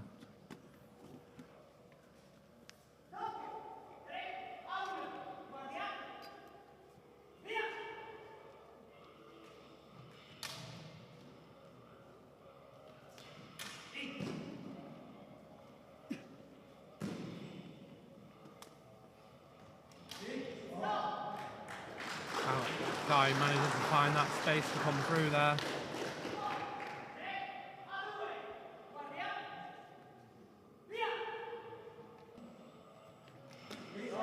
Ooh.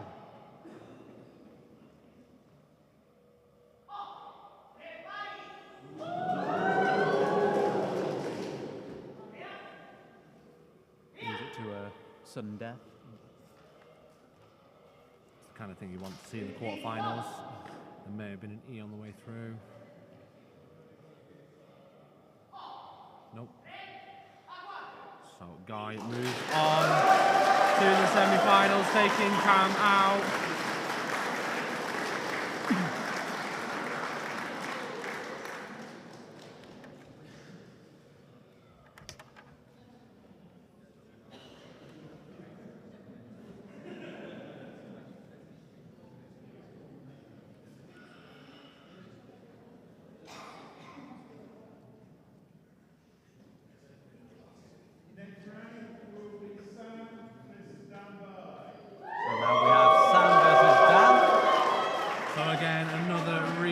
From the pool phase in Sam and Dan.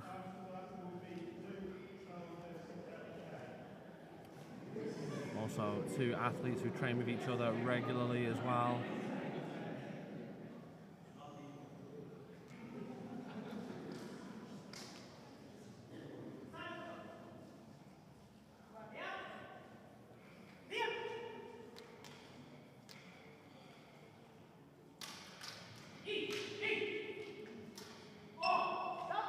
Sam catching a few E's on that hill, but not able to capitalise.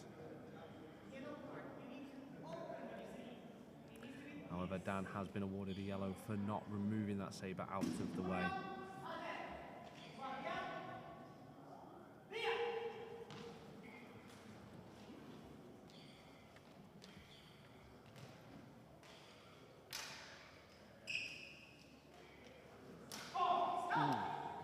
Unfortunate there for Sam on that rotation. Dan was just ready for it. So he had his guard in the right place.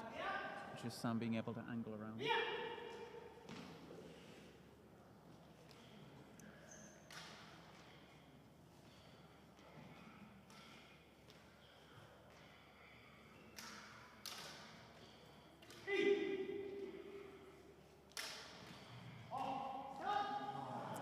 Unfortunate there, Sam in his middle of his rotation has still hit himself, but very good declaration there. Once again showing those core values of the sport. Sportsmanship.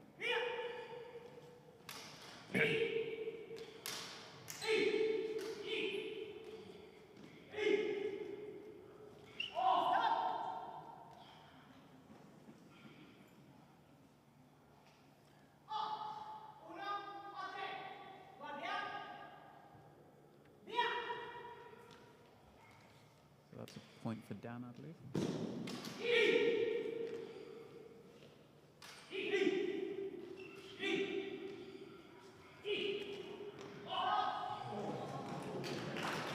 Sam just following Dan whilst he was in the middle of that roll.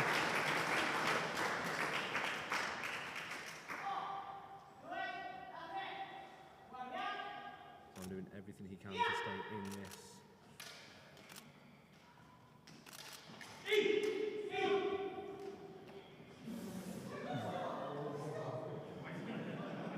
Dan not quite hearing the stop there, so waiting for another strike. And Dan goes on to the semi-finals.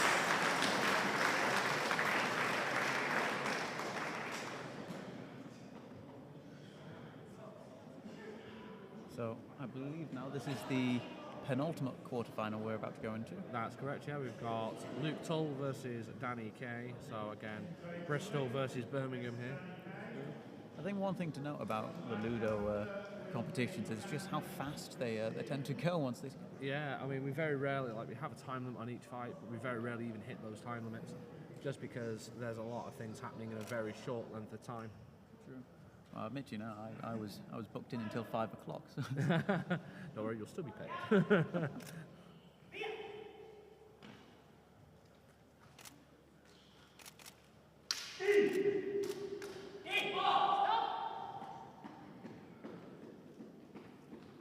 And Luke just demonstrating that shift of weight from back forwards to just avoid them strikes.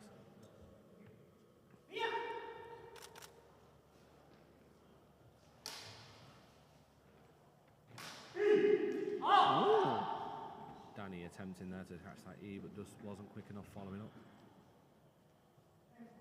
We're having a little bit of a conversation here. I think this might be discussing if possibly from, I think, Kai? No. Oh, I've forgotten their names. I think, yeah, so a yellow card to Luke for not removing that saber out of the way enough to give Dan that kind of opportunity. So balancing out to a 1-all. I think it was actually the removing of the sword that gave him the moment that he went in for the strike and then take it away from him. So there we go, straight away. Luke has responded back with very quick strikes.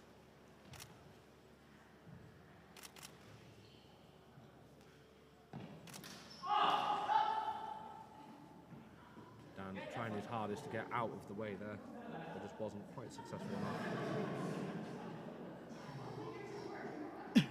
It's the second time we've seen Danny Kay do kind of Ferris flop in reverse.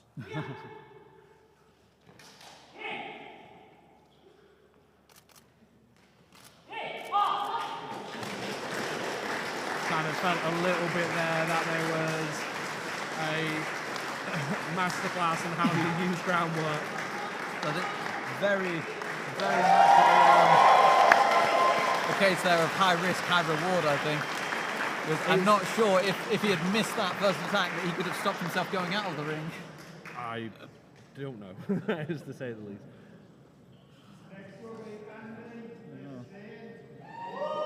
So we've now got the final match of the quarterfinals with Andrew Nye and Ian Smith, both from Birmingham. So do we know in terms of what they're wearing, which one's which? Yep, Ian is in the blue and Andrew is in the brown with the blue lightsaber. Brown with the blue lightsaber. Very stylish today, I think. So, both athletes saluting one another. Ian going in for a very quick first point there, wanting to set the theme for the duel, I think. That was surgical, I think.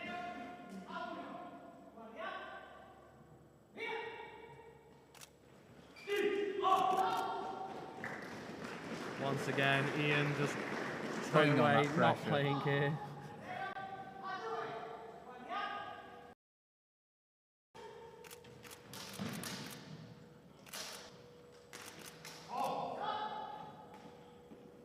Very good. Bit of space there, but unfortunately for him, Ian managed to capitalise on it. 3-1. Yep. A little bit of things.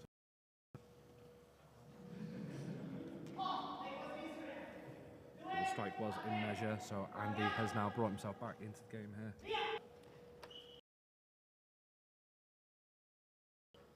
Andy holding Ian away. Oh. It is definitely silent in here. And all we can hear is the whole Point given on that for potentially a doppio there. Okay, so because the E came in first, that blade was immediately above his head, comes down in gravity, and Ian goes on to the semi-final.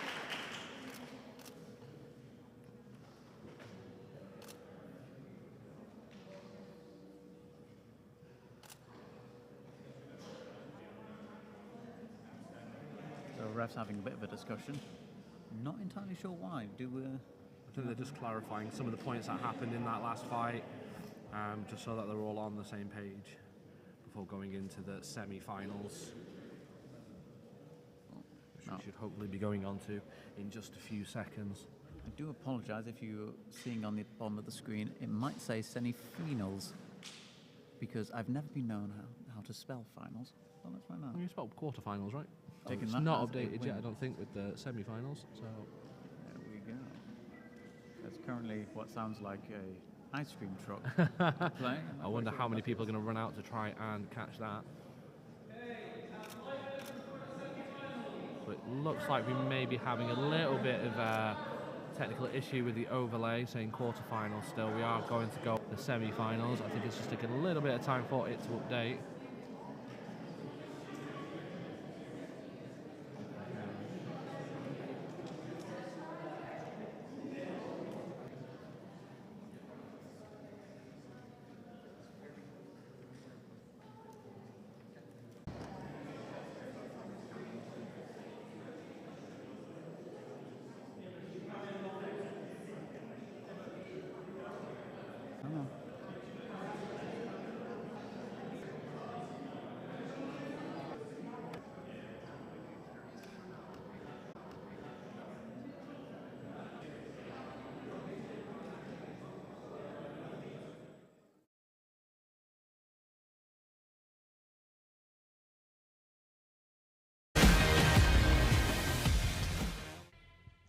Hello, I'm Sam from Shots On. Welcome to the LudoSport Manchester and Liverpool Academies tournament. Now, like me, this might be the first time that you've seen LudoSports performed live, but don't worry, we're going to have experts with me all day in the commentary booth to make sure that all your questions are answered. But here's a quick rundown. LudoSport is a mixed-gendered, lightsaber-inspired sport focused on respect and control. Athletes compete one-on-one to score points by making contact on specific areas of their opponent. There are two types of hits: a non-mortal hit, known as an E, or a mortal hit, known as an R. Players call out hits on themselves, maintaining an honor system. If a non-mortal hit has been made, the player who has been struck must lower their guard and give their opponent an opportunity to score a mortal hit, an R. A round ends when a mortal hit is scored and the attacker earns a point. Matches are best out of 3 or until a 90-second combat time limit is reached. The time limit is removed in later stages of the tournament. But it's not just about the hits. Style and form are also rewarded and scored.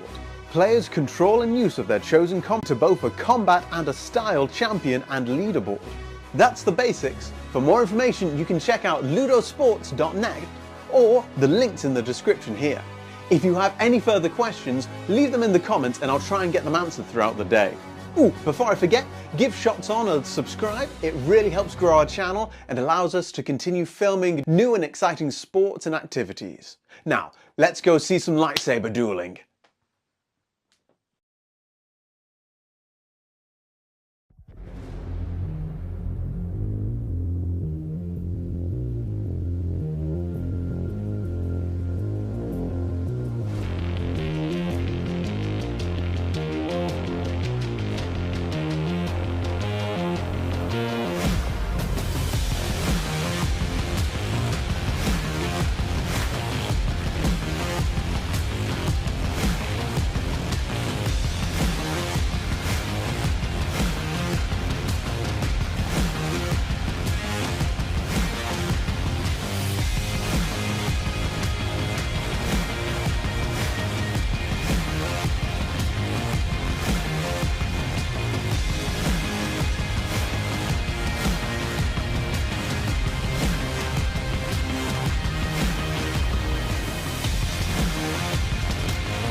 Hello and welcome back. We're about to go into the semi-final of the LudoSport UKARENA 2024. I'm Sam Davis from Shots On, and with me I've still got Dan Salmons from LudoSport Manchester. We apologize. Well, I say we. I apologise. It wasn't anything to do with that. That we've just had a few breaks in the stream there, but we should be up and running again once more. We're still on one camera, but rest assured we will be getting all of the action as we go into the last three plays of the day, I believe. Four plays. So we've got the two semi-final matches, then we'll have the third and fourth playoff, and then we will go into the grand finals. Fantastic. So we're going to see how the day concludes now. It's all still to play for. There's a lot going on. Are we able to have a quick look at the style scores? Yeah. See how that's shaped up. So at the moment, the top three are Will Vaughan on 6.361, who is now out. So that is a style score that will be staying as is. 6-1. Cameron Wilson on 6.315. So currently in second place, and again will stay still because he's not in the running anymore. And Luke Tull on 6.300. Wow. So it is very, very, very close, very tight between those top three. Luke still being in the tournament, so still has that chance. We're going to see pull it Luke up. in the next round, actually. I believe. We are going to see Luke in the semi-finals. So We've got a couple of officials, well, an official and a style judge having a bit of a dance in the middle of the arena. potentially now we could be seeing that either Luke stays at that top spot and gets the first place on that, or at this point, as I think some people are going to have their fingers crossed, if he starts going down in the rankings, he potentially could open up the first, second, and third spot there. If he gets a couple of open up the third place, because Luke is currently in third place on style. So there is every chance that he could move up and take over that first spot. But as you say, there is also that chance for him to move down and maybe opening up for potentially another dual third place here from looking at this. So we're going to be up and look. So I believe at the Manchester and Liverpool tournament a couple of weeks ago, that was a dual second place. Yeah. So how did he manage to split the medal for that? We ended up having to buy another one. Slicing it in half. There with a hacksaw, just like you can share it on weekdays. You know, share it between joint weeks. custody of the medal. Yeah, yeah. Okay, looks like we are good to go. Just doing the last bits of prep. Ooh. Okay, here we go. It's gone deathly quiet, I believe. All of the announcements to be heard nice and clear. Guy versus Daniel Barlow. These two have fought each other many a time in tournaments.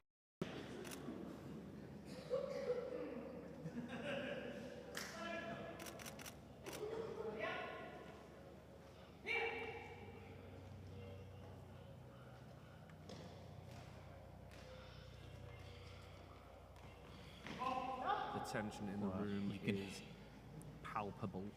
You can hear a pin drop. Two down.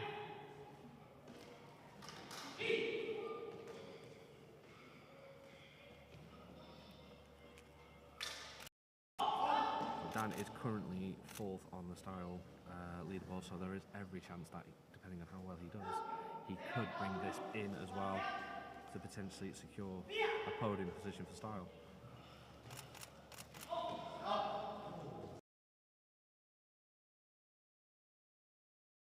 Doppio has been declared.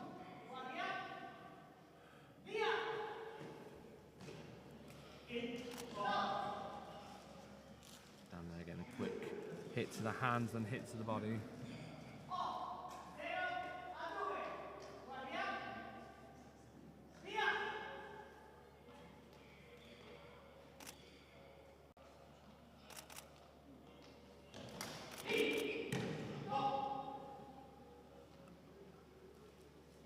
So we're seeing, especially as we're getting closer to the end of the tournament, people are very much staying at the centre of the arena in that ground.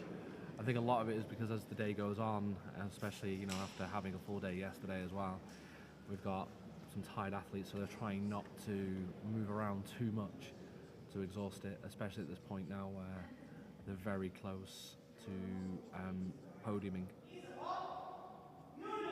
So that's an Isa R, I believe, which is a technical nothing that we can say. No points given. Correction, yeah, so it basically means that there was an E before the R arrived. So that was quite nice from Dan there. Again, moving away just outside of measure just to avoid the strike, and then managing to come in and score a point on goal. Ooh. Lovely play by both of them. Another doppio. We're seeing a lot of doppios. I think they're both so fast and accurate. They're both very much trying to go for that, point, trying to get that. Guy manages to put his first score onto the board.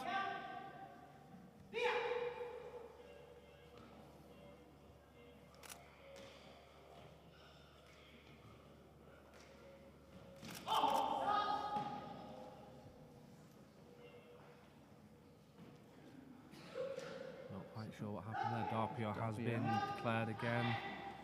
A lot of doppios in this one. It's a good attack to dive across the ground, but very difficult to defend your back while you're doing it. Dan being very nice there, waiting for Guy to fix his glove.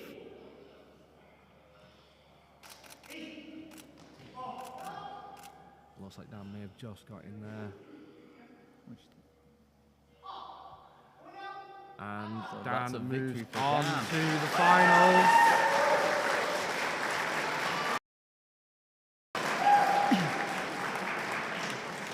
So next up we have Luke versus Ian, I believe. Yep, both of them are Form 4 practitioners, so we will be a very interesting fight to watch for sure. Do we know where they're from? So Luke is from the Bristol Academy, and Ian Smith is from the Birmingham Academy. So Form 4, it's quite an acrobatic form. Yeah, very acrobatic. Lots of jumps, lots of rolls, So we're lots of looking this forward to idea this. of being off balance and unpredictable. So I think refs there just asking them to mind where they're jumping a little bit, knowing that both of them.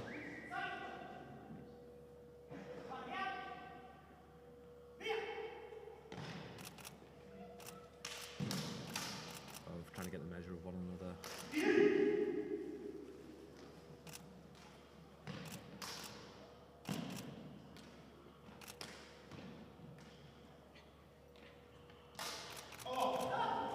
Luke just reading that quite nicely as Ian comes through. Using that precision that Luke's been working on.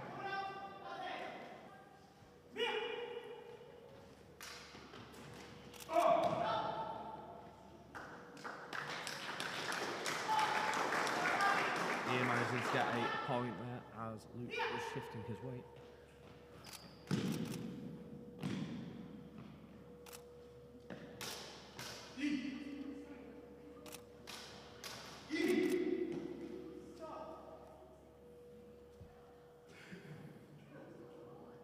I think it's quite a nice Stop has been called. equal, Officials are coming in. nice equal match between the two competitors. Yeah, very, very well balanced. Just missing the camera there. Accuracy with a saber, not quite accurate finding the camera. Sometimes the way. So I think there's just a warning here for declarations. Yeah. So a yellow card has been given to Ian. So I think at this stage of the competition as well, being a bit harder line on some of the cards, I think. Yeah. As you get further and further in, those cards come out a lot more.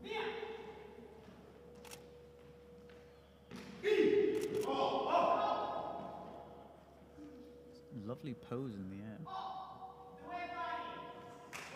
Once again, a 2-all.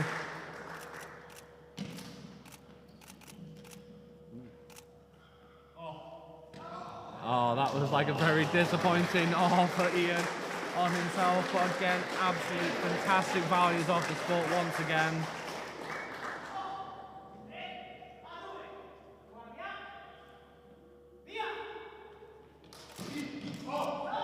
And Luke finishes that point off with a very clean strike. Ian going in for a fist bump and seemingly being missed by Luke. A fantastic duel against two fantastic athletes.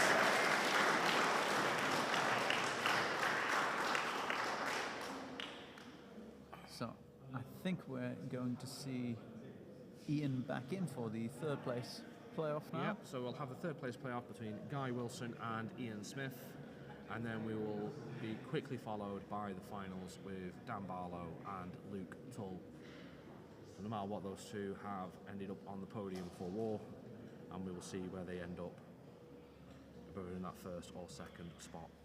Still, I think sometimes you might feel that the pressure gets off you a bit once you know that you're on the podium, but yeah, that last push to get gold is what's really going to be the driving factor. definitely, that is certainly for sure. You know, so it's amazing how quiet the room gets as we're playing the points here. Yeah, Allowing the athletes to concentrate on what's going on, and I must admit that the concentration on their faces is amazing. yes. You can see the eye contact between them. You can tell how much is going through their minds, what they're attempting to, achieve. As I say, the athletes and the audience themselves are watching with bated breath.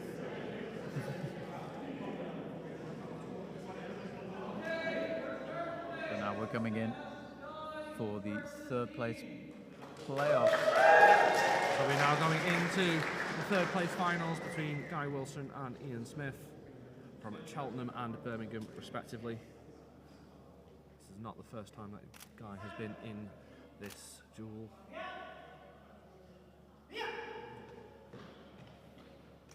Oh, Guy placing that blade right into the path that Ian was jumping. Okay. Point was awarded to Ian.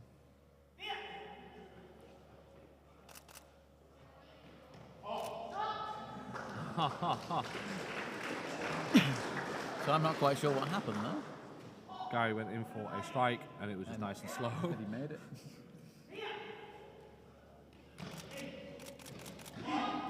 So we've got Ian sticking with that shorter range with the reverse grip, which may or may not have not worked for him. I think, as you say, with the reverse grip there, sacrificing reach for speed a little bit and unpredictability, I suppose. Yeah. So we've got a 1-all draw.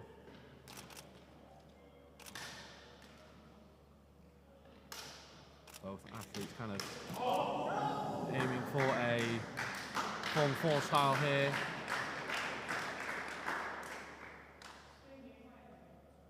Guy almost going into the judges' table there. I think keeping an eye on. Yellow card for each. So does that mean they each get a point or neither get a point? Neither gets a point. It cancels each out, and it's just for that being Being safe aware. and not doing anything too dangerous.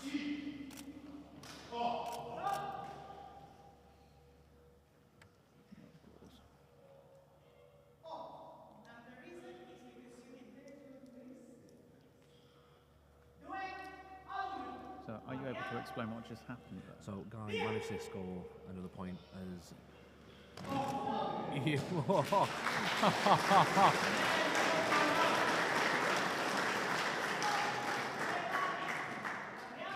pairing it up again.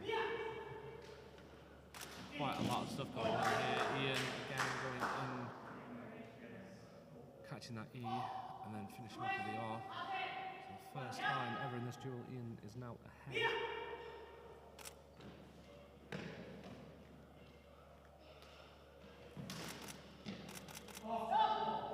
Both going down to their Ian managed to just get that point in.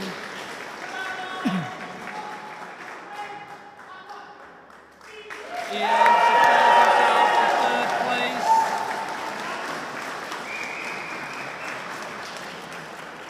Oh, It seems to be a theme today of people being left hanging on fist bumps.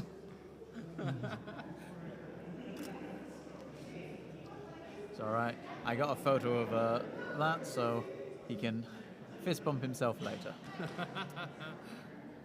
So I believe now we're going into the finals of the Ludo UK 2024 arena. Indeed we are, with Dan Barlow and Luke Tull playing for that first place, that coveted guaranteed spot for Champions Arena 2024. So do we know where they both come from? So Dan is from Birmingham and Luke is from Bristol.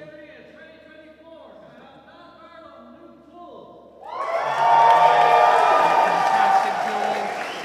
There is no time limit to this one whatsoever. This could go on until the early hours. Indeed, and they will be playing to the first of 5. We've still got the hole for another 2.5 hours, so We should be good.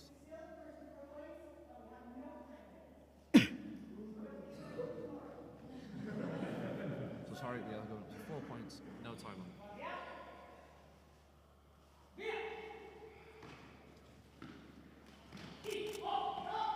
Luke hitting a very early point in there.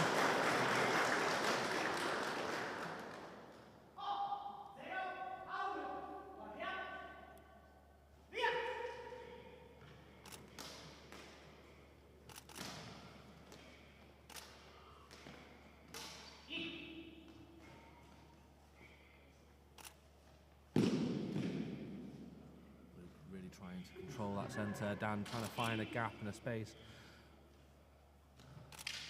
Luke just really not allowing it. Catching 2 easy quick successions to then capitalise and finish it into an arc. bringing the score to 2-0. 2 points in it for Luke. Should give Luke a little bit of breathing space, but I know he will not go easy at this point.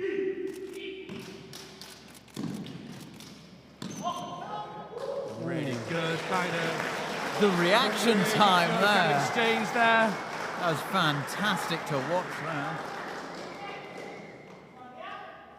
Bring up to 3 points for Luke.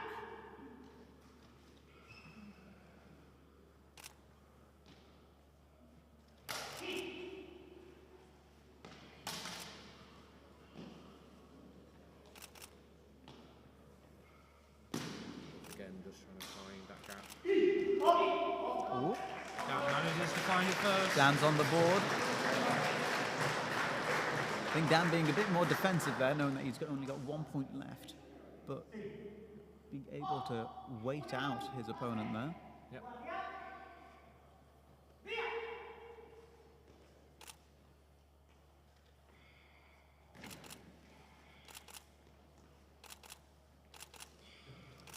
Luke doing that really low walk.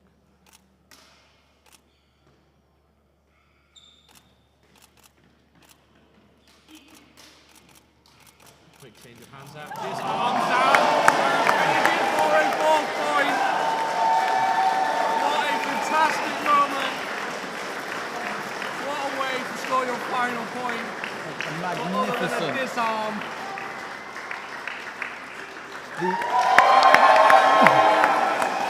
LudoSport UK 2024 Arena Champion. That's exactly how you want to end a tournament there. Definitely. Perfect play, both of them there. Fantastic. And there we hear the chant from Tempest.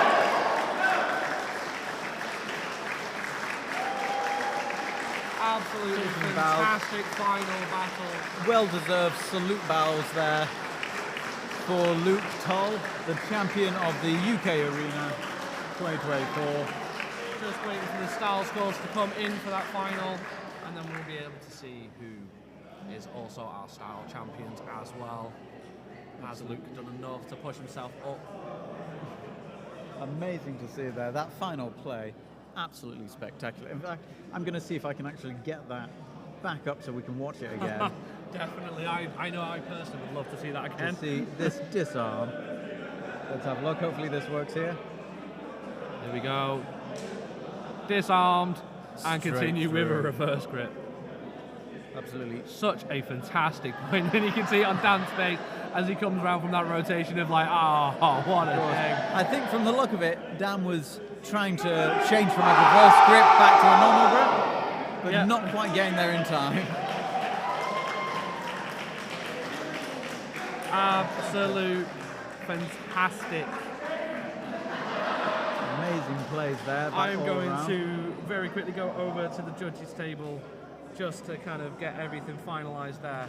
So we're going to be back shortly for the medals and the awards being given out, and where we're going to find out who has topped the style listing. So we'll be back very shortly. Stay tuned.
Hello, I'm Sam from Shots On. Welcome to the LudoSport Manchester and Liverpool Academies tournament. Now, like me, this might be the first time that you've seen LudoSports performed live. But don't worry, we're going to have experts with me all day in the commentary booth to make sure that all your questions are answered. But here's a quick rundown. LudoSport is a mixed-gendered, lightsaber-inspired sport focused on respect and control. Athletes compete one-on-one to score points by making contact on specific areas of their opponent. There are two types of hits. A non-mortal hit, known as an E, or a mortal hit, known as an R. Players call out hits on themselves, maintaining an honor system. If a non-mortal hit has been made, the player who has been struck must lower their guard and give their opponent an opportunity to score a mortal hit, an R. A round ends when a mortal hit is scored and the attacker earns a point. Matches are best out of 3 or until a 90-second combat time limit is reached. The time limit is removed in later stages of the tournament. But it's not just about the hits. Style and form are also rewarded and scored. Players' control and use of their chosen combat form is rated throughout the tournament, leading to both a combat and a style champion and leaderboard. That's the basics. For more information, you can check out ludosports.net or the links in the description here. If you have any further questions, leave them in the comments and I'll try and get them answered throughout the day. Ooh, before I forget, give Shots On a subscribe. It really helps grow our channel and allows us to continue filming new and exciting sports and activities. Now, let's go see some lightsaber dueling.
Hello, I'm Sam from Shots On. Welcome to the LudoSport Manchester and Liverpool Academies tournament.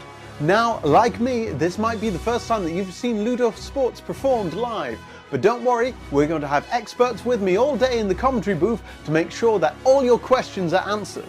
But here's a quick rundown. LudoSport is a mixed-gendered, lightsaber-inspired sport focused on respect and control. Athletes compete one-on-one to score points by making contact on specific areas of their opponent. There are two types of hits: a non-mortal hit, known as an E, or a mortal hit, known as an R. Players call out hits on themselves, maintaining an honor system. If a non-mortal hit has been made, the player who has been struck must lower their guard and give their opponent an opportunity to score a mortal hit, an R. A round ends when a mortal hit is scored and the attacker earns a point. Matches are best out of 3 or until a 90-second combat time limit is reached. The time limit is removed in later stages of the tournament. But it's not just about the hits. Style and form are also rewarded and scored. Players' control and use of their chosen combat form is rated throughout the tournament, leading to both a combat and a style champion and leaderboard. That's the basics. For more information, you can check out ludosports.net or the links in the description here. If you have any further questions, leave them in the comments and I'll try and get them answered throughout the day. Ooh, before I forget, give Shots On a subscribe. It really helps grow our channel and allows us to continue filming new and exciting sports and activities. Now, let's go see some lightsaber dueling.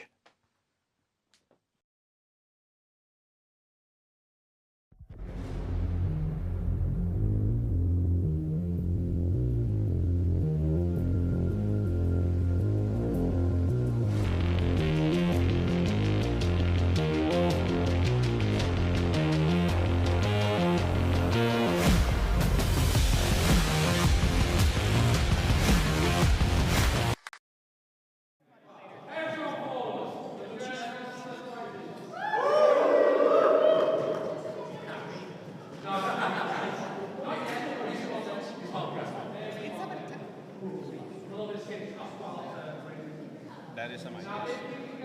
He's heard everything you said.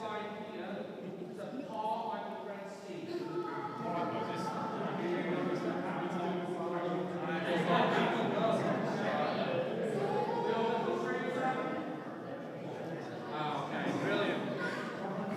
Anyone here? Anyone from the camera? Right. What, me? Yeah, go. So we'll start off with war, because everyone knows who won that. So, over to... No, I know we'll give the first one. Okay. So, yeah, for the third place in war, we have... Oh, right, thank you. Ian!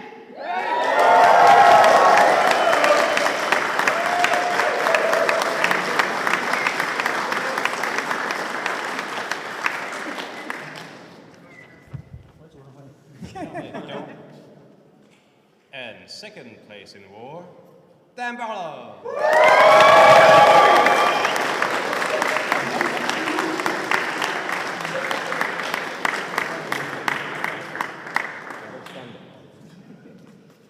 And this year's champion in war, Look Tall.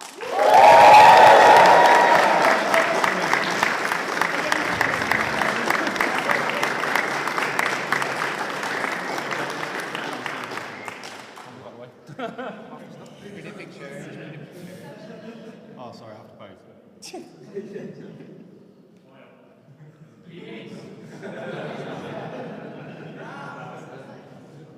Now get out of there.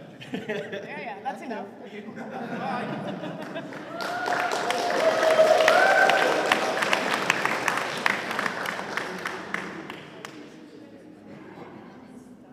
They're still discussing that. Tempo. Aha. Just some technical difficulties. Just give us a couple of seconds, minutes, maybe.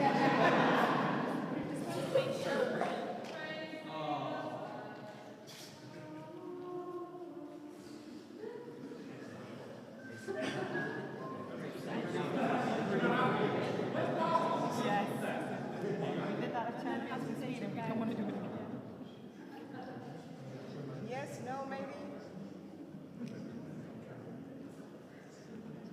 The suspense is killing you all, right? It's killing me. Technical difficulties, but you ready?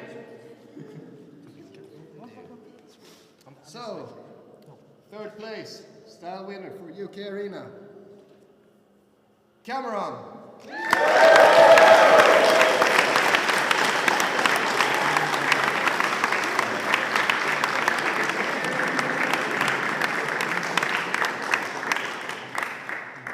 Second place for style, Luke Toll.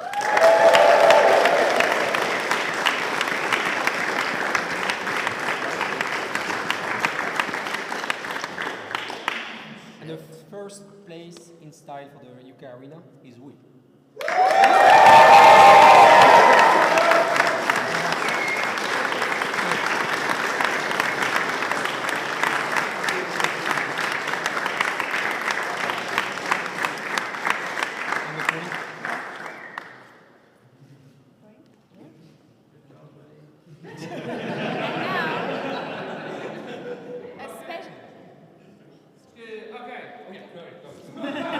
Go away.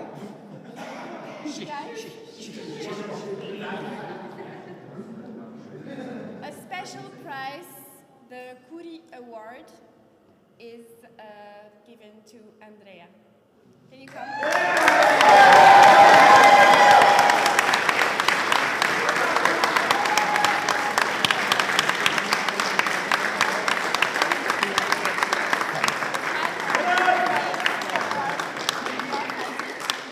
You are giving to your opponents. Thank you.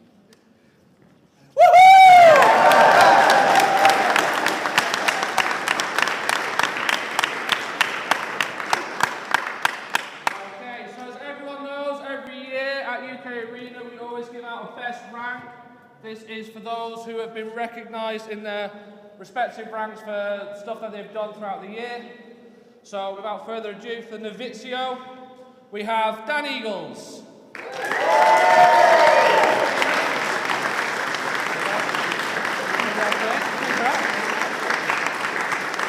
For Inizio, or I should say Iniziata, Megan Clark.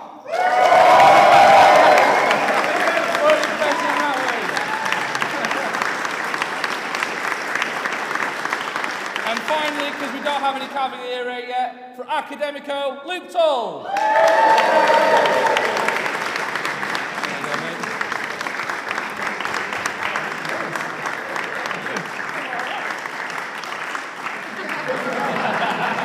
Get the trophy out there again. Fantastic. Okay.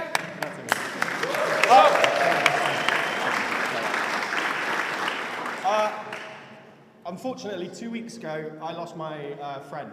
He passed away. So I'd like to dedicate this to him. His name was Jake Nichols. He had multiple muscular dystrophy. So let's all raise our sabres to him. At some point today would be nice. Because he supported me throughout a lot of LudoSport. Grazie mille.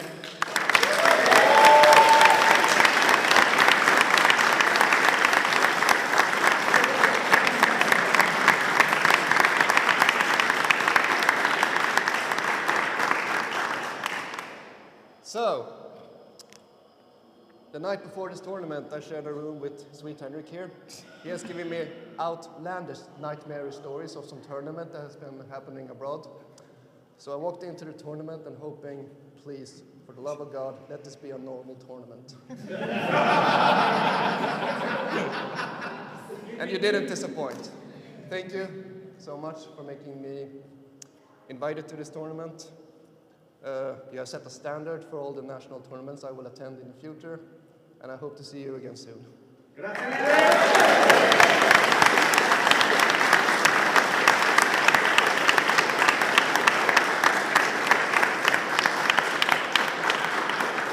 So just before we go on to promotions, I just want to say a massive thank you to everyone from Incom, style judges, officials, the lot.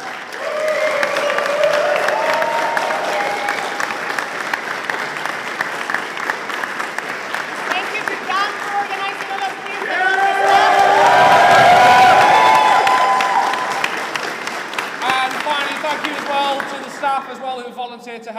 today and also yesterday as well.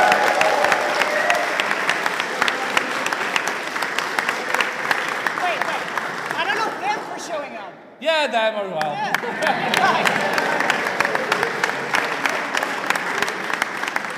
Okay, so from Cheltenham, we'll have James. Thank you. We have a new Form 1 class this year, and there's one person who's always the first to do everything. First to sign up for tournaments, first to get uniform sorted, first to be here. So can I have Harry, please?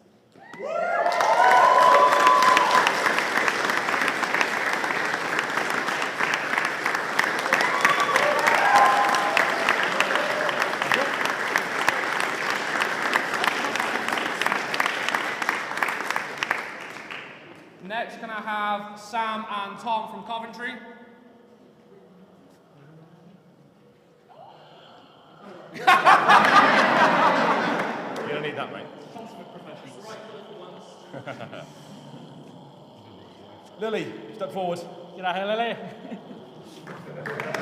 Take a knee. Take a knee.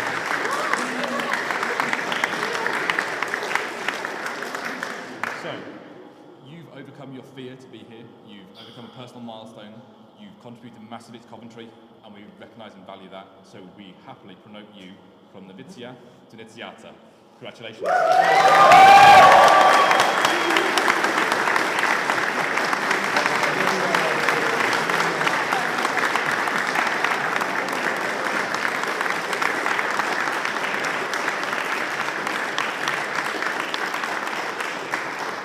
Next up, Bristol.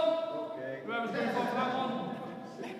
Can I have Luke Dole, please? Wherever you are. Take your camera off. Take a knee. You have given above and beyond for Bristol, taken a lot of photos for a lot of tournaments. He is behind the camera usually.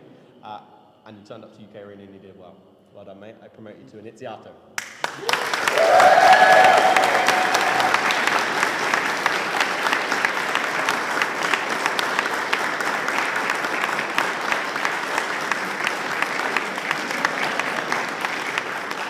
Finally, Manchester, if I can get Javi and Paul out as well.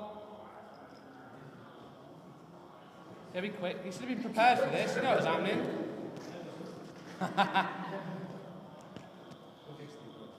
Can we have Dan Eagles and Ruth Clare? Can we have Dan Eagles? Congratulations, you're promoted to iniziato.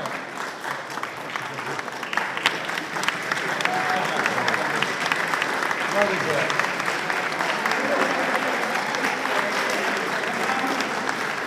And that brings us to the end of LudoSport UK 2024. We have a few hours, well, a couple of hours. Feel free to have duels and all that sort of good stuff. And see you all next year.